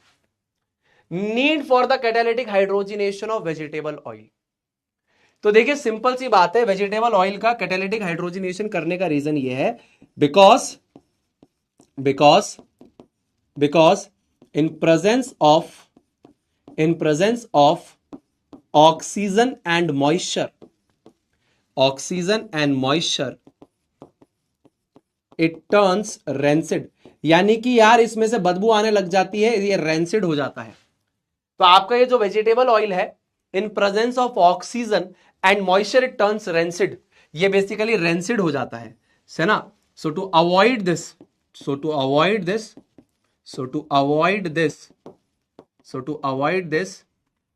It is converted to vegetable ghee. मेरी बात समझ में आ गई क्या? देखो सिंपल सी बात यह है कि ऑक्सीजन और मॉइस्चर के प्रेजेंस में रेंसिड हो जाता है, खट्टी गंदी बदबू आने लग जाती है, क्योंकि यहां पे कार्बोक्सिलिक एसिड का निर्माण होने लग जाता है। सरल सी बात तो यही है। तो बेसिकली क्योंकि यहां पर खट्टे कंपाउंड्स का निर्माण होने लग जाता है, इसकी वजह से हम क्या करते हैं कि इसको वेजिटेबल घी में कन्वर्ट कर देते हैं। So we convert this to vegetable ghee. मेरी बात समझ में आ रही है क्या? Am I able to explain you about this? सीधी सी बात यह है, because in the presence of oxygen and moisture it turns rancid, ये रेंसिड होने लग जाता है। So to avoid this it is converted to the vegetable ghee, इसको वेजिटेबल घी में कन्वर्ट कर देते हैं। इतना सिंपल सा रीजन आप याद रखिएगा। चलिए अब देखिए यहां पर एडवांटेजेस के बारे में बात करते हैं। अब बेसिकली ये हमारे पास कैसा है, ये हमारे पास अनसैचुरेटेड हाइड्रोकार्बन है और ये हमारे पास सैचुरेटेड हाइड्रोकार्बन है। कौन सा सेहत के लिए अच्छा है? क्या ये सेहत के लिए अच्छा है या ये सेहत के लिए अच्छा है? तो आइए थोड़ा सा समझ लेते हैं। Saturated fats present in the vegetable ghee increase the level of bad cholesterol, low density lipoprotein in the blood which sticks to the walls of arteries and thus cause the coronary heart disease। अब basically होता क्या है actual में होता क्या है कि आपके जो सैचुरेटेड फैट है, जैसे फॉर एग्जांपल ये आपका जो वेजिटेबल घी है, इसके अंदर बहुत ही घटिया क्वालिटी का आप बोल सकते हैं बैड कोलेस्ट्रॉल, यानी कि एलडीएल यानी कि लो डेंसिटी प्रोटीन होता है, जो एक तरीके से आपकी जो वेसल है जो हार्ट को ब्लड प्रोवाइड कर रही है उसको एक तरीके से ब्लॉक करने लग जाता है। तो ये जो कोरोनरी आर्टरी है which provides the blood to the heart, ये क्या करने लग जाता है, उसके अंदर ऐसे स्टिक करने लग जाता है, ये कोलेस्ट्रॉल ऐसे स्टिक करने लग जाता है। आप समझ रहे हो, ये ऐसे स्टिक करने लग जाता है। समझा पा रहा हूं क्या आपको ये बात अच्छी तरीके से? इसकी वजह से हार्ट अटैक आ जाएगा ना भाई, सीधा हार्ट अटैक आएगा, खत्म काम, और कुछ नहीं होगा, सीधा हार्ट अटैक आएगा। समझ में आई? तो ये जो आपके सैचुरेटेड फैट्स हैं जो कि आपके वेजिटेबल घी के अंदर प्रेजेंट है, तो वेजिटेबल घी के अंदर क्या है, सैचुरेटेड हाइड्रोकार्बन या जिसको हम बोलते हैं सैचुरेटेड फैट्स। अब ये बेसिकली बैड कोलेस्ट्रॉल यानी कि लो डेंसिटी लिपोप्रोटीन, अब ये जो लो डेंसिटी लिपोप्रोटीन है ये बेसिकली आपके क्या करता है ना, यहां पर इन आर्टरीज के अंदर, कोरोनरी आर्टरी के अंदर ऐसे स्टिक हो जाएगा। लो डेंसिटी लिपोप्रोटीन एलडीएल, जिसको कुछ लोग है ना प्लैक कहते हैं, प्लैक यानी एक तरीके से नस को जाम कर रहा है। अब इसकी वजह से क्या होता है, it restricts the blood flow to heart, restricts the blood flow to heart. Heart में जाने वाले ब्लड को क्या करता है, ये रेस्ट्रिक्ट करने लग जाता है, जिसकी वजह से बेसिकली क्या हो जाएगा, आपको हार्ट अटैक आ सकता है। Restricts the blood flow to heart can cause heart attack. समझ में आ गया क्या जी? तो सिंपल सी बात है, ये जो सैचुरेटेड फैट्स है आपके वेजिटेबल घी के अंदर, this increases the level of bad cholesterol that is the low density lipoprotein, यानी कि आपकी जो कोरोनरी आर्टरी है जो बेसिकली ब्लड का सप्लाई कर रही है ना टुवर्ड्स द हार्ट, ये इसको क्या कर देगा, बेसिकली ब्लॉक कर देगा इस लो डेंसिटी लिपोप्रोटीन से। अब इसकी वजह से क्या हो जाएगा कि अगर ब्लड का सप्लाई रेस्ट्रिक्ट होने लगेगा तो बंद हो जाएगा भाई, ये तो चलता ही ब्लड के सप्लाई से, खत्म हो जाएगा। तो इसीलिए vegetable oils containing the unsaturated fat should be used for cooking, इसीलिए ज्यादातर प्रेफर किया जाता है कि वेजिटेबल ऑयल्स का इस्तेमाल हम करें, जैसे कि मस्टर्ड ऑयल हो गया, ग्राउंडनट ऑयल हो गया, सनफ्लावर ऑयल हो गया, इनका इस्तेमाल हम करें, इनका सेवन ज्यादा करें as compared to the saturated fats. ठीक है, yes, very good very good very good very good. Clear है बात? समझ में आ रहा है क्या? अरे नॉलेज बढ़िया मिल रही है कि नहीं मिल रही है? इतनी बात आपको समझ में आ रही है कि नहीं आ रही है? मुझे बताइए, इतना नॉलेज आपको बढ़िया लग रहा है कि नहीं लग रहा है? अगर इतना नॉलेज बढ़िया लग रहा है तो एक सवाल आपको देते हैं, फटाफट से मुझे बताइए, फटाफट से अगर मुझे बताइए, इफ इफ इफ या ऐसे बताइए जल्दी से, which among the following compound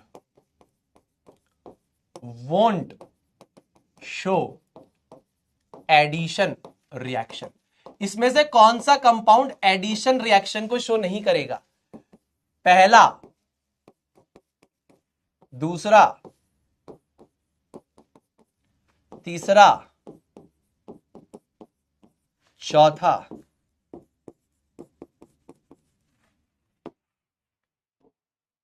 ज्यादा टाइम दे रहा हूं, सोच के बताइए। हट गया हूं स्क्रीन से, जल्दी से मुझे इसका करेक्ट आंसर फटाफट से बता देंगे सारे के सारे बच्चे। Let me know the correct answer, जल्दी से सारे के सारे बच्चे इसका करेक्ट आंसर मुझे बताएंगे। क्या बात है, क्या बात है, क्या बात है, क्या बात है। Very good, very good, very good, very good, very good, very good, very good.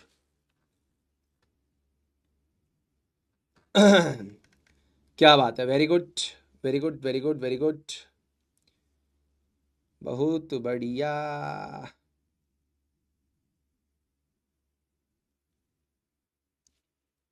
क्या बात है, क्या बात है।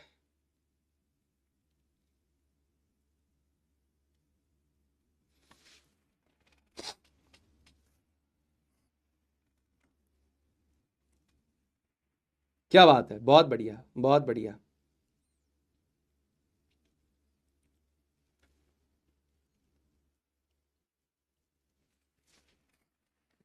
Very good, very good, very good, very good, very good.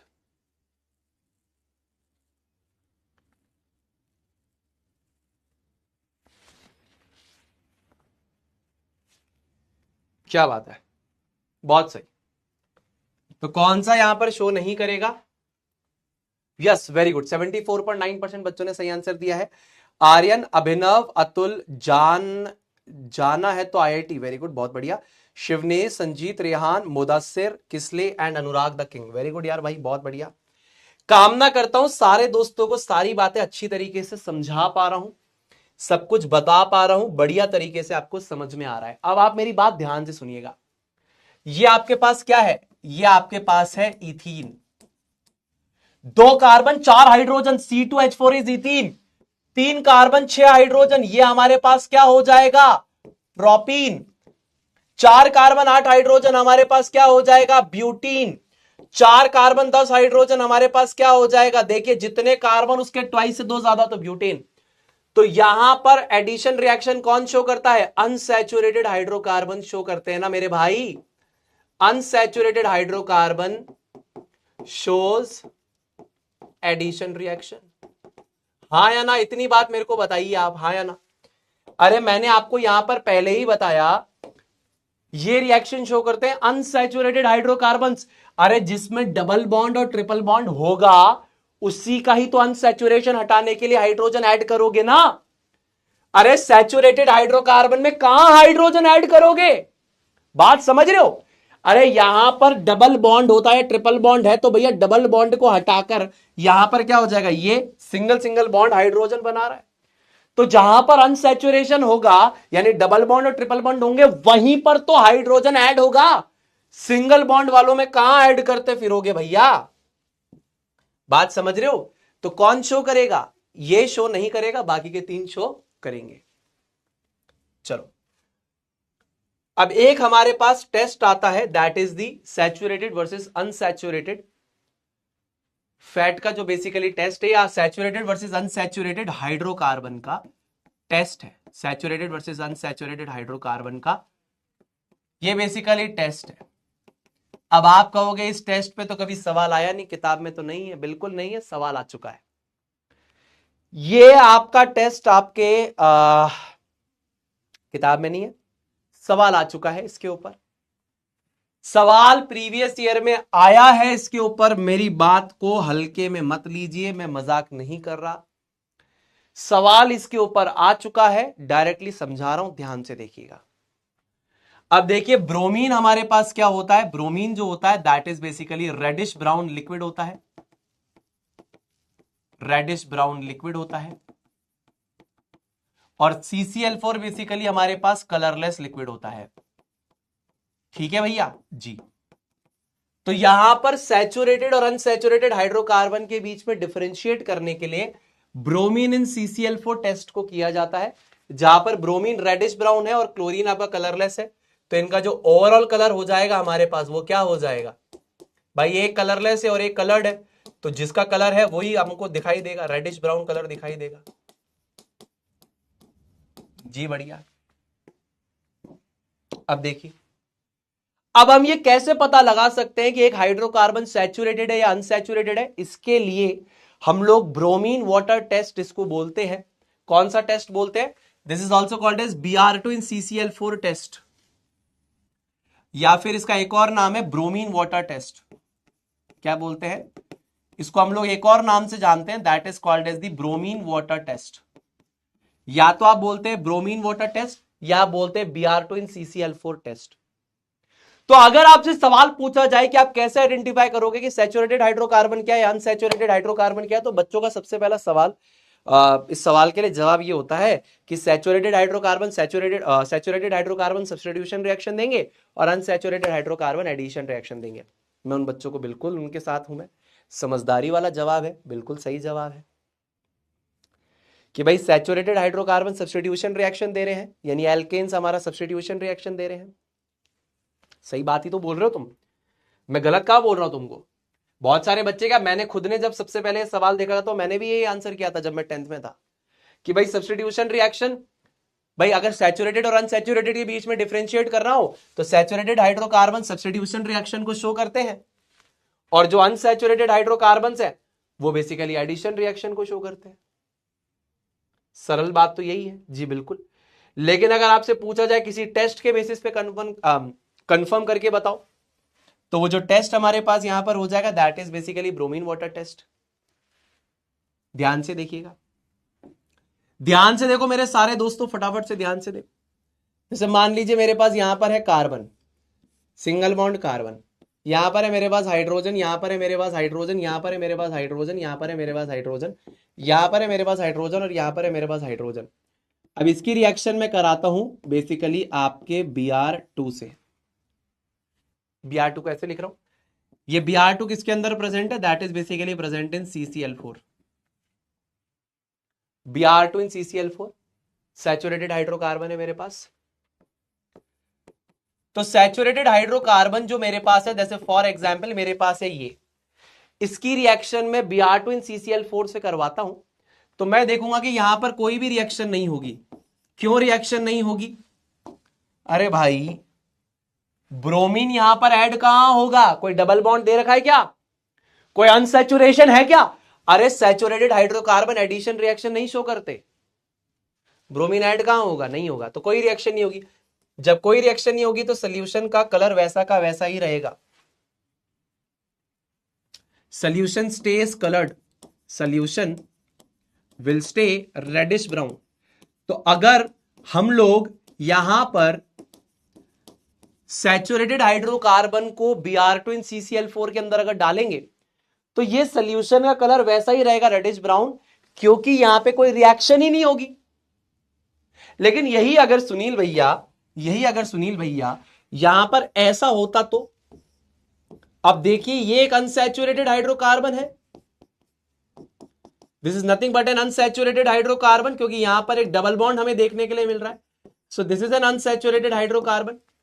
अब इस अनसैचुरेटेड हाइड्रोकार्बन की रिएक्शन जैसे ही हमारे Br2 के साथ होगी, so this Br2 is in CCl4। देखिए यहां पर क्या होगा,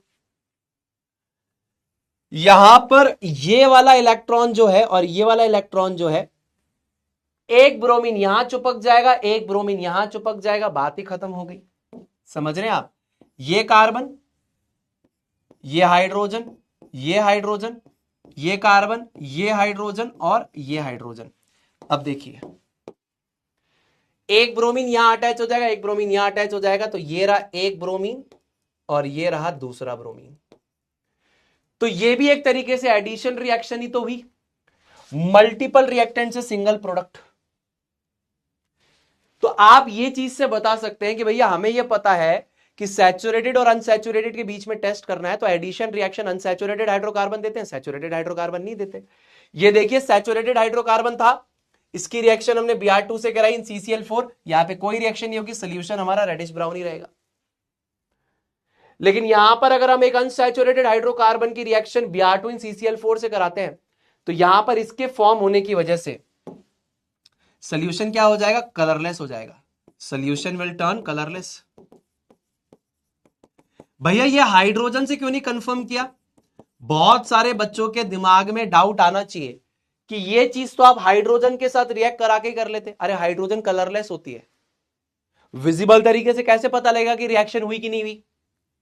अब इससे विजिबल तरीके से पता लग रहा है ना कि Br2 इन CCl4 में अगर हमने सैचुरेटेड हाइड्रोकार्बन इंट्रोड्यूस करवाया तो सोल्यूशन वैसा का वैसा ही रहा, लेकिन Br2 इन CCl4 के अंदर अनसैचुरेटेड हाइड्रोकार्बन इंट्रोड्यूस कराया तो सोल्यूशन हमारा कलरलेस हो गया। सिंपल सी बात है यार, वेरी इजी। ठीक है, इसका नाम क्या होगा? आइए इसका नाम लिख देते हैं। इसका नाम क्या होगा? एक कार्बन, एक कार्बन, एक हाइड्रोजन, एक हाइड्रोजन, एक हाइड्रोजन, एक ब्रोमीन, एक ब्रोमीन, एक हाइड्रोजन। कौन बताएगा इसका नाम क्या होगा? जल्दी बताओ, जल्दी बताओ, जल्दी बताओ।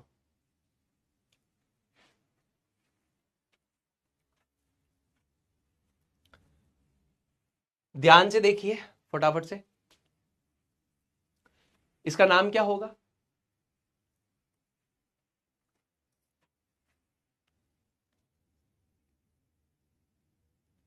अब देखो इसका नाम क्या होगा। देखो बेटा ध्यान से सुनना, सबसे पहले लगाएंगे हम लोग प्रीफिक्स, फिर हम लोग लगाएंगे यहां पर रूट वर्ड, फिर हम लोग लगाएंगे यहां पर प्राइमरी सफिक्स, फिर हम लोग लगाएंगे यहां पे सेकेंडरी सफिक्स। अब मेरी बात को ध्यान से सुनना, सबसे पहला कर्तव्य क्या होता है? सबसे लंबी कार्बन की चेन को आप चूज कीजिए। आपने सबसे लंबी कार्बन की चेन को यहां पर चूज कर लिया है। अगर फंक्शनल ग्रुप के अंदर कार्बन हो तो उसको भी सिलेक्ट करना। फंक्शनल ग्रुप ये रहे, इसमें कार्बन नहीं है तो हमने सबसे लंबी चेन इसको चूज कर लिया। ठीक, दूसरा आपको इस तरीके से नंबरिंग करनी है कि फंक्शनल ग्रुप को लोएस्ट नंबर मिले। अब पहले कार्बन पे भी ब्रोमीन है, दूसरे पे ब्रोमीन है, इधर पहले पे ब्रोमीन है, इधर दूसरे पे ब्रोमीन है, तो आप कहीं से भी नंबरिंग कीजिए कोई फर्क नहीं पड़ेगा। इधर से इसको पहला नंबर, दूसरा नंबर, इधर से इसको पहला नंबर, इसको दूसरा नंबर, तो दोनों तो ब्रोमीन ही है, 1 और 2 ही मिलेगा। अब देखिए ब्रोमीन के लिए हमको क्या लगाना पड़ेगा? प्रीफिक्स लगाना पड़ेगा। तो ये देखिए ये ब्रोमीन जो है एक ही कार्बन के ऊपर नहीं है, अलग अलग कार्बन के ऊपर है। तो आप लिखेंगे 1,2, एक पहले कार्बन पे, एक दूसरे पे, एक पहले पे, दूसरे पे। कितनी बार है? 2 बार है, तो लगाएंगे डाई, क्या है? ब्रोमो।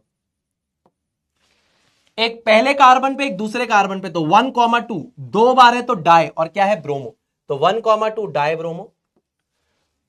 रूट वर्ड में 2 कार्बन आएंगे तो नाम हो जाएगा बेसिकली एथ।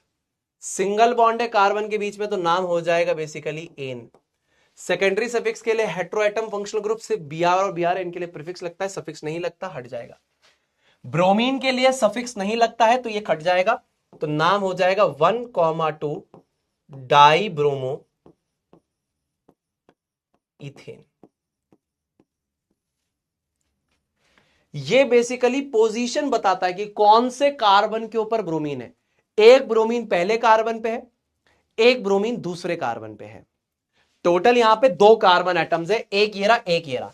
पहले कार्बन पे एक ब्रोमीन है, दूसरे कार्बन पे एक ब्रोमीन है, तो 1,2 यानी एक ब्रोमीन 1 पे है, एक ब्रोमीन 2 पे है। कितने ब्रोमीन है? 2 है, तो डाई ब्रोमो।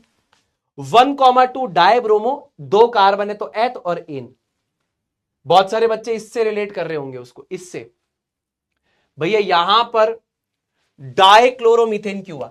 अरे भाई एक ही कार्बन है ना, एक ही कार्बन है, तो यहां पर पोजीशन बताने की क्या जरूरत है?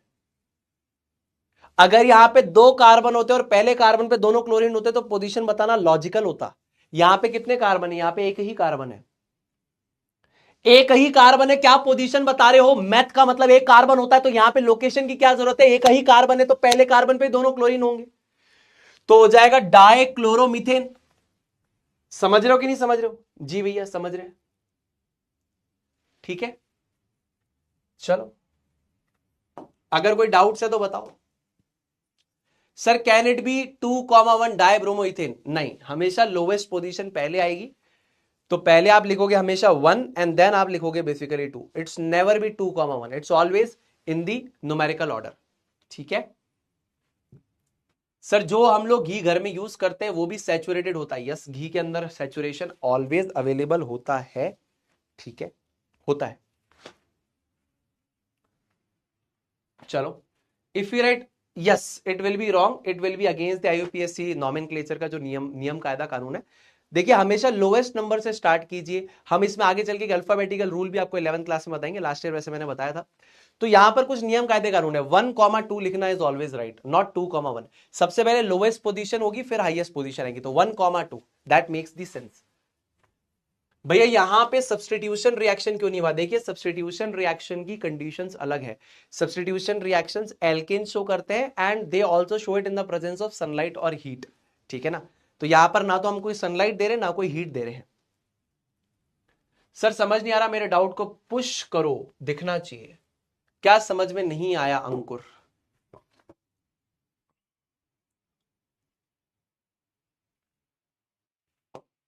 ये तो मैंने अभी समझाया जस्ट।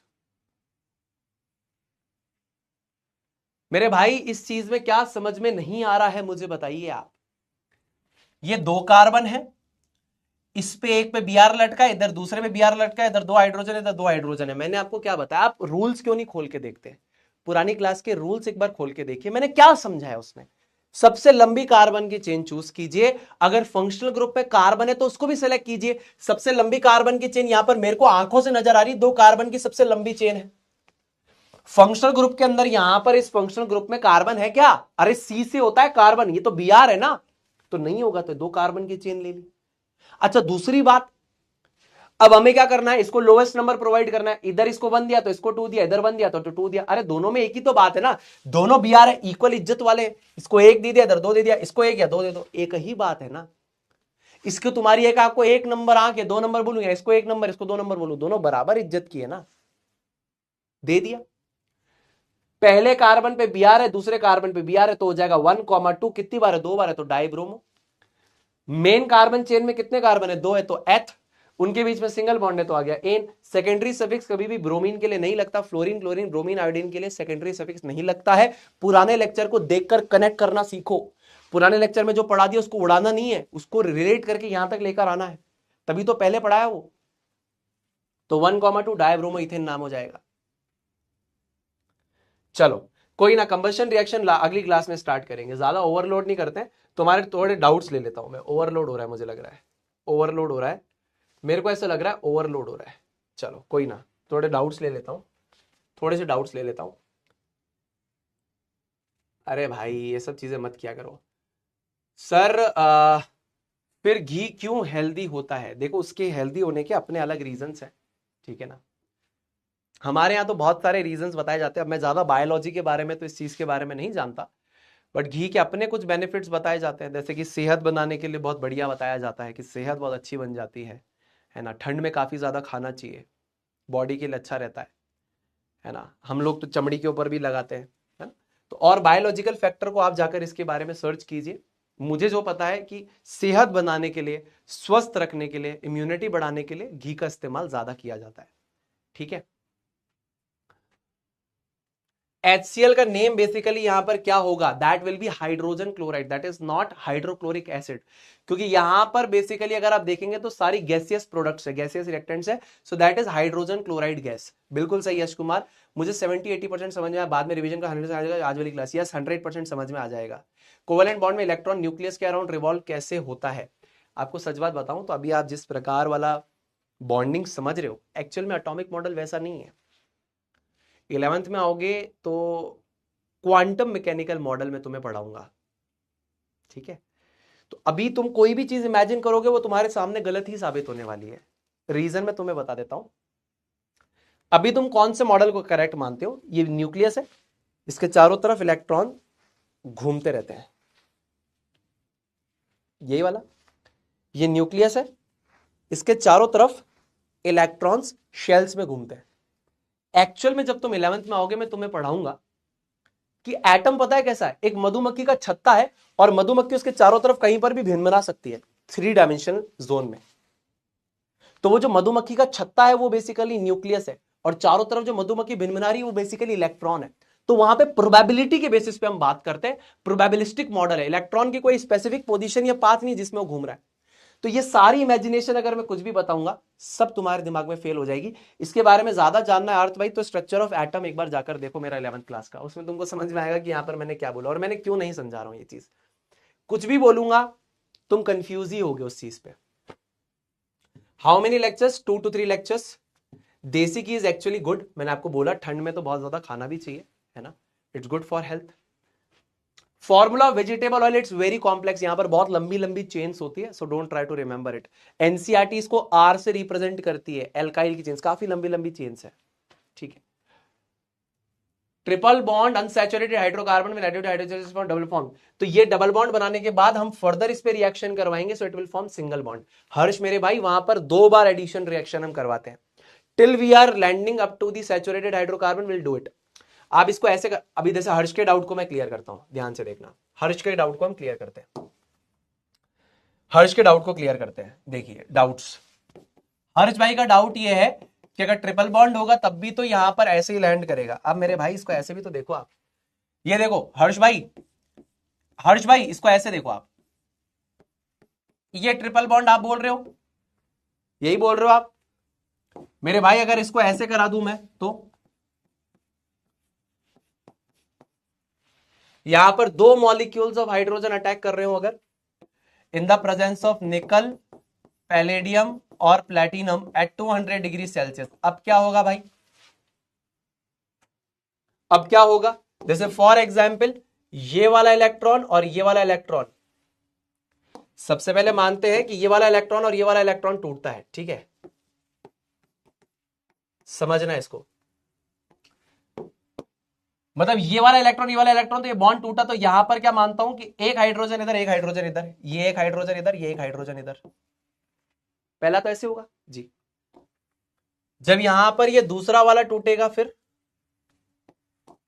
ये दूसरा वाला टूटेगा, फिर पहला बॉन्ड टूटेगा तो एक हाइड्रोजन इधर आ जाएगा, एक हाइड्रोजन इधर आ जाएगा, फिर ये टूटेगा तो एक इधर और एक इधर, एक इधर और एक इधर। समझ में आ रहा है कि नहीं आ रहा है? ये हमारे पास बेसिकली क्या था, ये हमारे पास था C2H2, ठीक है मेरे भाई, ये बेसिकली C2H2 क्या था, अनसैचुरेटेड हाइड्रोकार्बन था या नहीं था, इतना मेरे को बताओ। Was this N unsaturated hydrocarbon और नॉट? जी सुनील भी अनसैचुरेटेड हाइड्रोकार्बन था।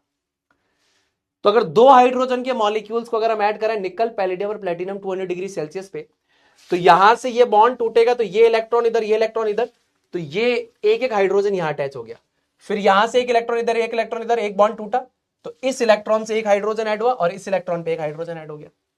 समझ में आया कि नहीं आया? समझ में आया कि नहीं आया? समझ में आया कि नहीं आया? कलर कोडिंग से समझ में आ जाएगा कि इस इलेक्ट्रॉन पे एक हाइड्रोजन, इस इलेक्ट्रॉन पे एक हाइड्रोजन, इस इलेक्ट्रॉन पे एक हाइड्रोजन, इस इलेक्ट्रॉन पे एक हाइड्रोजन, ठीक है। तो मेरे भाई ये क्या हो जाएगा मेरे पास, ये मेरे पास हो जाएगा C2 और H6, ठीक है, और ये हमारे पास क्या है, सैचुरेटेड हाइड्रोकार्बन है। कामना करता हूं आपको समझ में आया होगा। ये मल्टीपल रिएक्टेंट से सिंगल प्रोडक्ट, समझ में आ रहा है? Sir can we use fluorine, iodine और chlorine instead of bromine and why not? देखिए सिंपल सी बात है, सबसे पहली बात तो कलर इंडिकेशन टेस्ट है, usually we use bromine because it is found in the liquid state, so it's very easy for us to make this reaction, to make sure that this reaction is actually happening. So bromine water test is usually being done for this. आपके दिमाग में doubt आ रहा है, अच्छी बात है, but generally it is being done with bromine, है ना। प्री बोर्ड का डर है, अरे प्री बोर्ड से कुछ डरने वाली बात नहीं है भाई, सिंपल सी बात है। बोर्ड्स का जो बोर्ड्स है ना, that is the main dance performance. उससे पहले अपन बहुत सारे परफॉर्मेंसेस देते हैं ना, प्रैक्टिस करते हैं ना, उस प्रैक्टिस में गिर जाते हैं तो क्या मेन डांस परफॉर्मेंस इफेक्ट होता है क्या? नहीं होता। तो प्री बोर्ड सिर्फ वही चीज है, प्री बोर्ड तुम्हारे बोर्ड से ज्यादा टफ होंगे, डरना मत, कोई दिक्कत नहीं है, कुछ नहीं होगा, ज्यादा टेंशन मतलब प्राशु मेरे भाई, प्री बोर्ड में मान लो तुम्हारे कुछ नंबर नहीं आते, मैंने खुद के बहुत सारे दोस्त देखे जिनके प्री बोर्ड में नंबर नहीं थे, बोर्ड्स में भाई साहब 96-95% ले आए, सब पॉसिबल है, तो बिल्कुल भी टेंशन नहीं लेना। Little confusion in the name of the compound through IUPAC, rule in simple words of naming them, naming of through the IUPAC, please give the rule in the simple words of naming them. Kajal कह रही है कि और सरल भाषा में बताइए, सरल भाषा में ओरली आपको थोड़ा समझाने की कोशिश करता हूं। सबसे पहले चलो लिख के दे देता हूं, काजल कह रही है तो लिख के दे देता हूं। एक काम करता हूं, काजल भी क्योंकि हमारी स्टूडेंट ही है, सारे बच्चों के लिए जब हम कर रहे हैं तो काजल के लिए भी करेंगे। लो काजल, तुम्हारे लिए सरल भाषा में लिख देता हूं। पहला रूल सरल भाषा में, देखो बेटा, सबसे लंबी कार्बन चेन को सेलेक्ट करो, सबसे लंबी कार्बन चेन को सेलेक्ट करो। तुम जब भी कोई हाइड्रोकार्बन देखो, सबसे लंबी कार्बन चेन को सेलेक्ट करो। अगर फंक्शनल ग्रुप में कार्बन है, फंक्शनल ग्रुप में कार्बन है, में कार्बन है तो उसको भी सेलेक्ट करो। समझ में आया? तो सबसे लंबी कार्बन की चेन को आप सेलेक्ट करो, अगर फंक्शनल ग्रुप में कार्बन है तो उसको भी सेलेक्ट करो। सेलेक्ट करो लॉन्गेस्ट चेन में, लॉन्गेस्ट कार्बन चेन में। इतना समझ में आया जी? लॉन्गेस्ट कार्बन चेन, सबसे लंबी चेन, सबसे लंबी चेन, सबसे लंबी कार्बन चेन, जरूरी नहीं सीधी हो। सबसे लंबी कार्बन की चेन जरूरी नहीं सीधी हो, जरूरी नहीं कि सबसे लंबी कार्बन की चेन सीधी हो। सबसे लंबी कार्बन की चेन को हम क्या बोलते हैं? कार्बन चेन को क्या बोलते हैं? मेन चेन या पेरेंट चेन बोलते हैं, मेन चेन या पेरेंट चेन बोलते हैं। ठीक है, समझ में आया जी? तो ये बेसिकली पहला रूल है कि सबसे लंबी कार्बन की चेन को आपको चूज करना है। अगर फंक्शनल ग्रुप में कार्बन अवेलेबल है तो उसको भी मेन चेन में चूज कर लीजिएगा। ठीक है, जरूरी नहीं है कि सबसे लंबी चेन में सबसे लंबी चेन जो है वो सीधी हो, वो चेन आपकी टेढ़ी मेढ़ी हो सकती है, कोई दिक्कत वाली बात नहीं है। सबसे लंबी चेन को मेन चेन या पेरेंट चेन बोलते हैं। अब दूसरा सरल भाषा में बोलता हूं। सबसे पहला, फंक्शनल ग्रुप अगर है, functional group hetero atom functional group जो होते हैं, हेट्रो एटम फंक्शनल ग्रुप, ये चलो नॉर्मलाइज कर देते हैं, फंक्शनल ग्रुप को लोएस्ट नंबर दो, क्योंकि सिंगल बॉन्ड डबल बॉन्ड भी तुमने पढ़ लिया अब तो। फंक्शनल ग्रुप को लोएस्ट नंबर प्रोवाइड करो, मतलब इस तरीके से काउंट करो, प्रोवाइड करो, जब कार्बन एटम्स को गिनो, कार्बन एटम्स को काउंट करो। तो जब भी कार्बन एटम्स को काउंट कर रहे हो, फंक्शनल ग्रुप को लोएस्ट नंबर प्रोवाइड करो। अब फंक्शनल ग्रुप में अगर कार्बन है तो उस कार्बन को लोएस्ट नंबर प्रोवाइड करो, अगर फंक्शनल ग्रुप में कार्बन नहीं है तो वो जिस कार्बन से अटैच है उसको लोएस्ट नंबर प्रोवाइड करो। ठीक है। दूसरा, फंक्शनल ग्रुप के बाद किसको इज्जत देनी है? सब्स्टिट्यूएंट को। फंक्शनल ग्रुप के बाद सब्स्टिट्यूएंट, साइड चेन या ब्रांच को इज्जत दो। सब्स्टिट्यूएंट, साइड चेन या ब्रांच को इज्जत दो। ठीक है ना, यानी लोएस्ट नंबर दो। ठीक है। अगर मान लो फंक्शनल ग्रुप नहीं है, सब्स्टिट्यूएंट्स अवेलेबल है, क्योंकि तुम्हारे कोर्स में सब्स्टिट्यूएंट्स और फंक्शनल ग्रुप साथ में किसी कंपाउंड में नहीं है। मैं भी जितना भी बता रहा हूं ये सिर्फ और सिर्फ तुम्हारे कोर्स का बता रहा हूं। अभी तुम्हारे कोर्स में सब्स्टिट्यूएंट्स विद फंक्शनल ग्रुप साथ में कहीं पर भी नहीं आ रहा।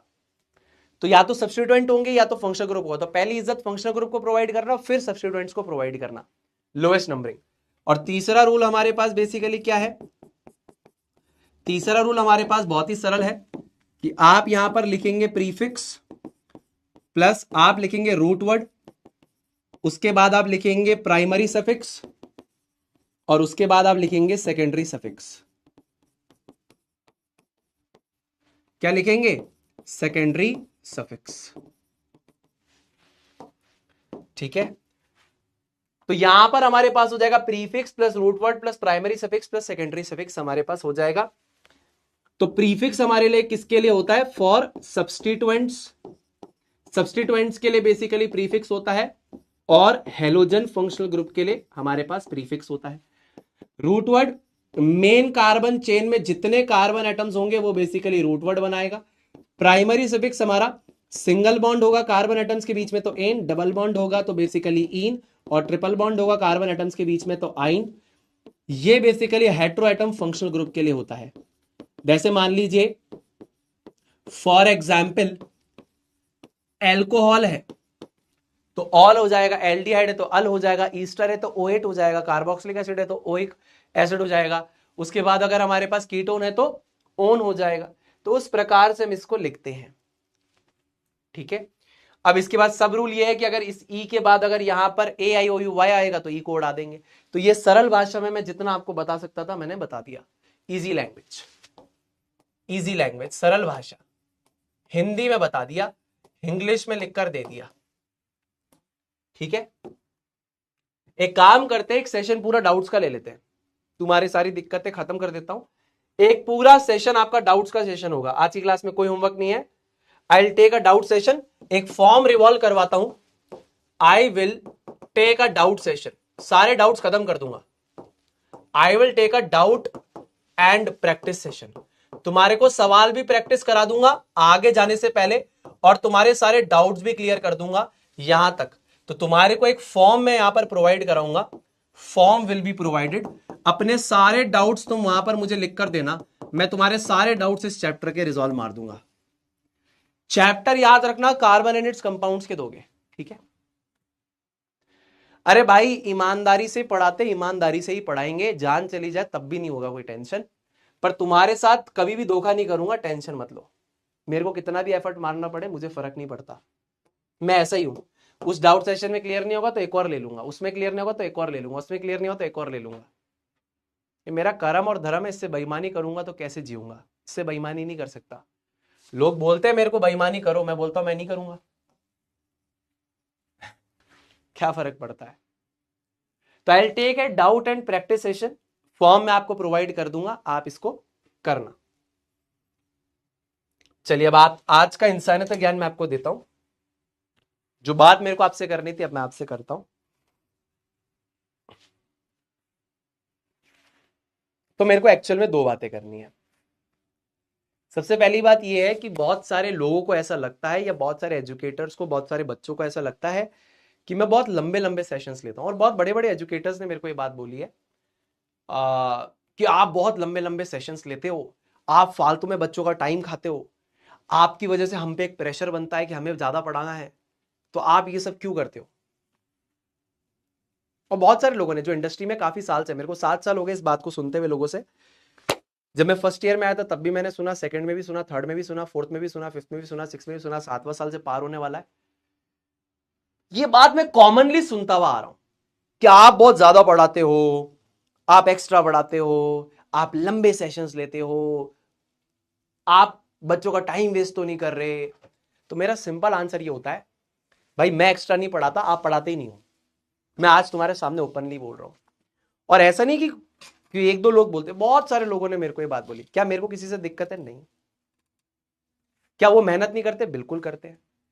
पर फिर क्या है ना, अगर कोई मेहनत कर रहा है तो सारी चीजें कैसे पढ़ा रहा है? नहीं पढ़ा पा रहा सारी चीजें।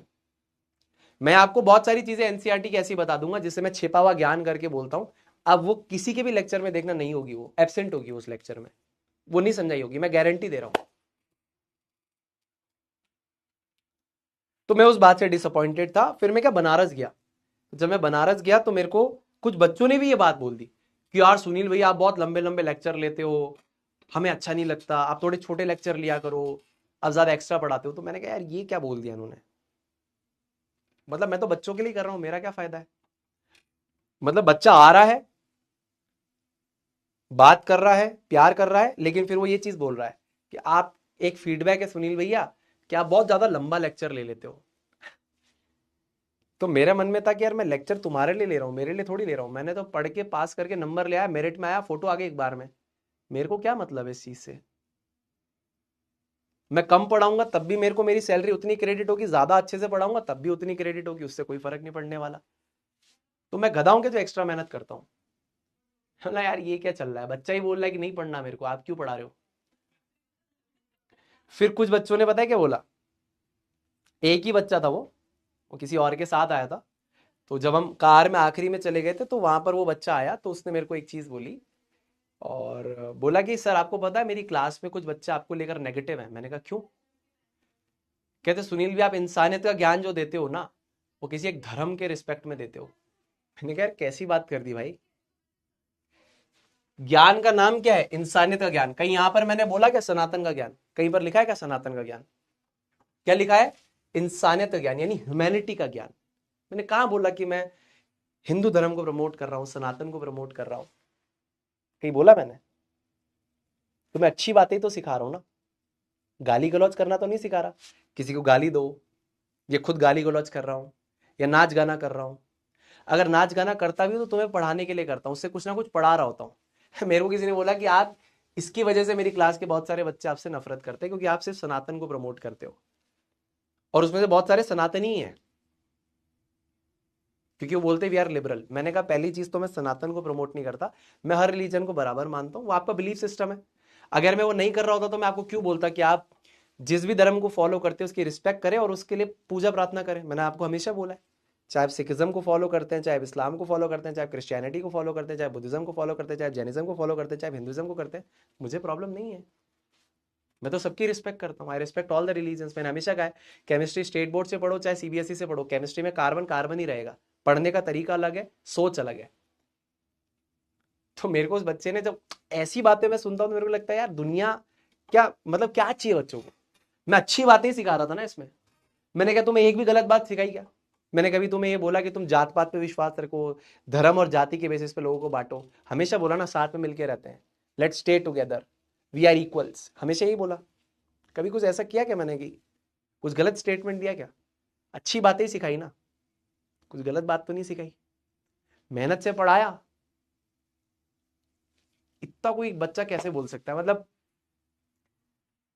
पता नहीं यार क्या चल रहा है आजकल एडटेक में।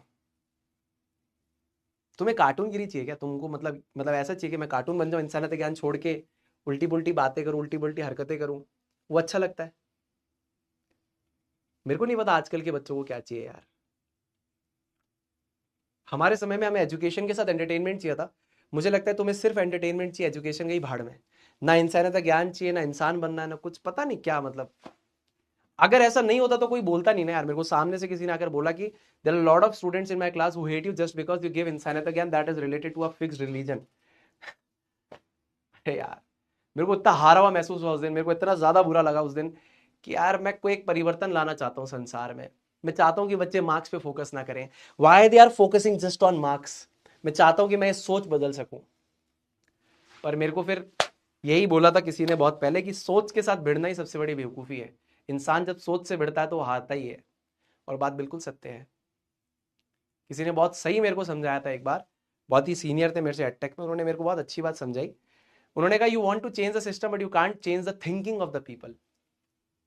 once you will be able to change the thinking you can change the system. You need to understand कि first you need to change the thinking then you can change the system. You directly want to go on the second step. आपको सीधा system change करना है, आप नहीं कर सकते। आप भगवान नहीं हो, आप इंसान हो। बहुत सही बात किसी ने बोली, मुझे लगा शायद मैं परिवर्तन ला पाऊंगा। बेवकूफ है एक इंसान। बस यही बातें बुरी लग जाती हैं। अच्छा सोचो, होता नहीं है वैसा, है ना। सनातन में एक बात है, धर्मो रक्षति रक्षतः। जिसको पता है वो समझ गया होगा मैंने क्या बोला। दूसरी बात है यतो धर्मस्य ततो जया, जहाँ धर्म है जहाँ सत्य है वहां जीत है, क्योंकि वहां श्री कृष्ण है। तो यहाँ पर श्री कृष्ण के बारे में मुझे जो पता है मैं तो वही बताऊंगा ना। आप उनको अल्लाह मानते तो मैं आपकी रिस्पेक्ट करता हूँ, आप उनको वाहिगुरु मानते तो मैं उनकी भी रिस्पेक्ट करता हूँ, आप उनको जीसस मानते हैं मैं उसकी भी रिस्पेक्ट करता हूँ। मुझे जिस चीज़ का ज्ञान है मैं वही बता पाऊंगा आपको। पर मैं इसका मतलब नहीं है कि मैं किसी और को डीमीन कर रहा हूँ। मैं सब में विश्वास रखता हूँ, मैं सबकी इज्जत करता हूँ, मैं आपके हर एक बिलीफ सिस्टम की इज्जत करता हूँ जिसको आप मानते हैं। बस मुझे वो जो बात सुनाई दी वो मुझे अच्छी नहीं लगी, इसलिए मैंने सोचा आपसे शेयर करूं। ठीक है, अगर कोई इंसान कोई परिवर्तन लाना चाहता है, अगर आप उस परिवर्तन का हिस्सा नहीं बन सकते तो कोई बात नहीं, उस परिवर्तन को रोकने की कोशिश ना कीजिए। मैं बस इतना बोलूंगा। जरूरी नहीं है कि कोई इंसान आपके सामने कुछ, देखो सब सिर्फ पढ़ाई तो रहे हैं। मैं तुमसे आज एक दिल से बात पूछता हूँ, बुरा मत मानना। कोई ऐसा टीचर तुम्हें कहीं पर भी मिला, चाहे फिजिक्स वाला में कहीं और, जो तुम्हें ये ज्ञान देता है? तुम अपने दिल से खुद, अपने से खुद से क्वेश्चंस पूछना, तुम्हें आंसर मिल जाएगा कि कौन तुम्हारे लिए सबसे ज्यादा एफर्ट मार के सब चीजें करता है। मुझे नहीं लगता कि कोई और करता होगा, किसी ने कभी सोचा भी होगा। There is this person who is actually thinking, but हाँ मुझे लगता है कि उससे हेट मिल रहा है, तो ठीक है, कोई ना, चलो कोई ना, कोई ना। एसबी साथ है, फिजिक्स वाला साथ है, दोनों आपके साथ रहेंगे, आप टेंशन मत लीजिए। कुछ बातें थी जो बुरी लगी, कोई ना, मेरा इंटेंट वो नहीं है ना। अगर मेरा इंटेंट वही होता तो मेरे को बुरी नहीं लगती, मेरे को पता था कि मेरा इंटेंट ही है, तुम बोल रहे हो फर्क क्या पड़ता है। But that was actually not my intent. My intent was to make you a good human being. एक अच्छा इंसान रहेगा, इंसानियत रहेगी तो इंसान जिंदा रहेगा, क्योंकि इंसानियत जिस दिन मर गई ना दोस्त, उस दिन सारे इंसान मरते जाएंगे। अभी जो लोग जिंदा हैं, हम लोग जिंदा हैं जस्ट बिकॉज इंसानियत जिंदा है, लोगों के अंदर एक करुणा का भाव है। जिस दिन वो भाव खत्म हो गया, इंसानियत अगर मर गई, तो इंसान उसी दिन मरना स्टार्ट हो जाएगा। आपको मेरी बात आज बेवकूफाना लग रही होगी, आज से 10 साल 20 साल 30 साल 40 साल 50 साल बाद सही लगने लगेगी, आपके ऊपर है। बहुत समय पहले किसी ने बोला था कि पानी, एक समय ऐसा आएगा कि पानी दुकानों पे बिकेगा, तो लोगों ने बोला कि ये बेवकूफ है, पानी तो मुफ्त है, पानी क्यों दुकानों पे बिकेगा।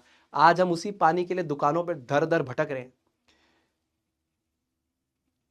आज मैं आपको यही चीज बोल देता हूं कि हवा भी दुकानों पे बिकने वाली है, क्योंकि समाज और संसार सुधर ही नहीं रहा। दिल्ली का हाल देख लीजिए, आज से 20 साल 30 साल बाद शायद फ्रेश हवा भी दुकानों पे बिकने लगेगी, क्योंकि हमारी हरकतें वैसी हैं। चलिए कोई ना, छोड़िए ये सब बातें, आप बोर्ड्स की तैयारी कीजिए। मेरे को जो करना है वो तो मैं करता ही रहूंगा, क्योंकि जीवन में आप कुछ ये एक संकल्प कर लिया कि करना है, और कुछ और करने का मन करता नहीं है, तो यही करना है, तो ये तो करेंगे। अब अपना ध्यान रखिए, खुश रहिए, stay healthy, stay awesome and always say जय जय फिजिक्स वाला, जय हिंद, जय भारत, वंदे मातरम।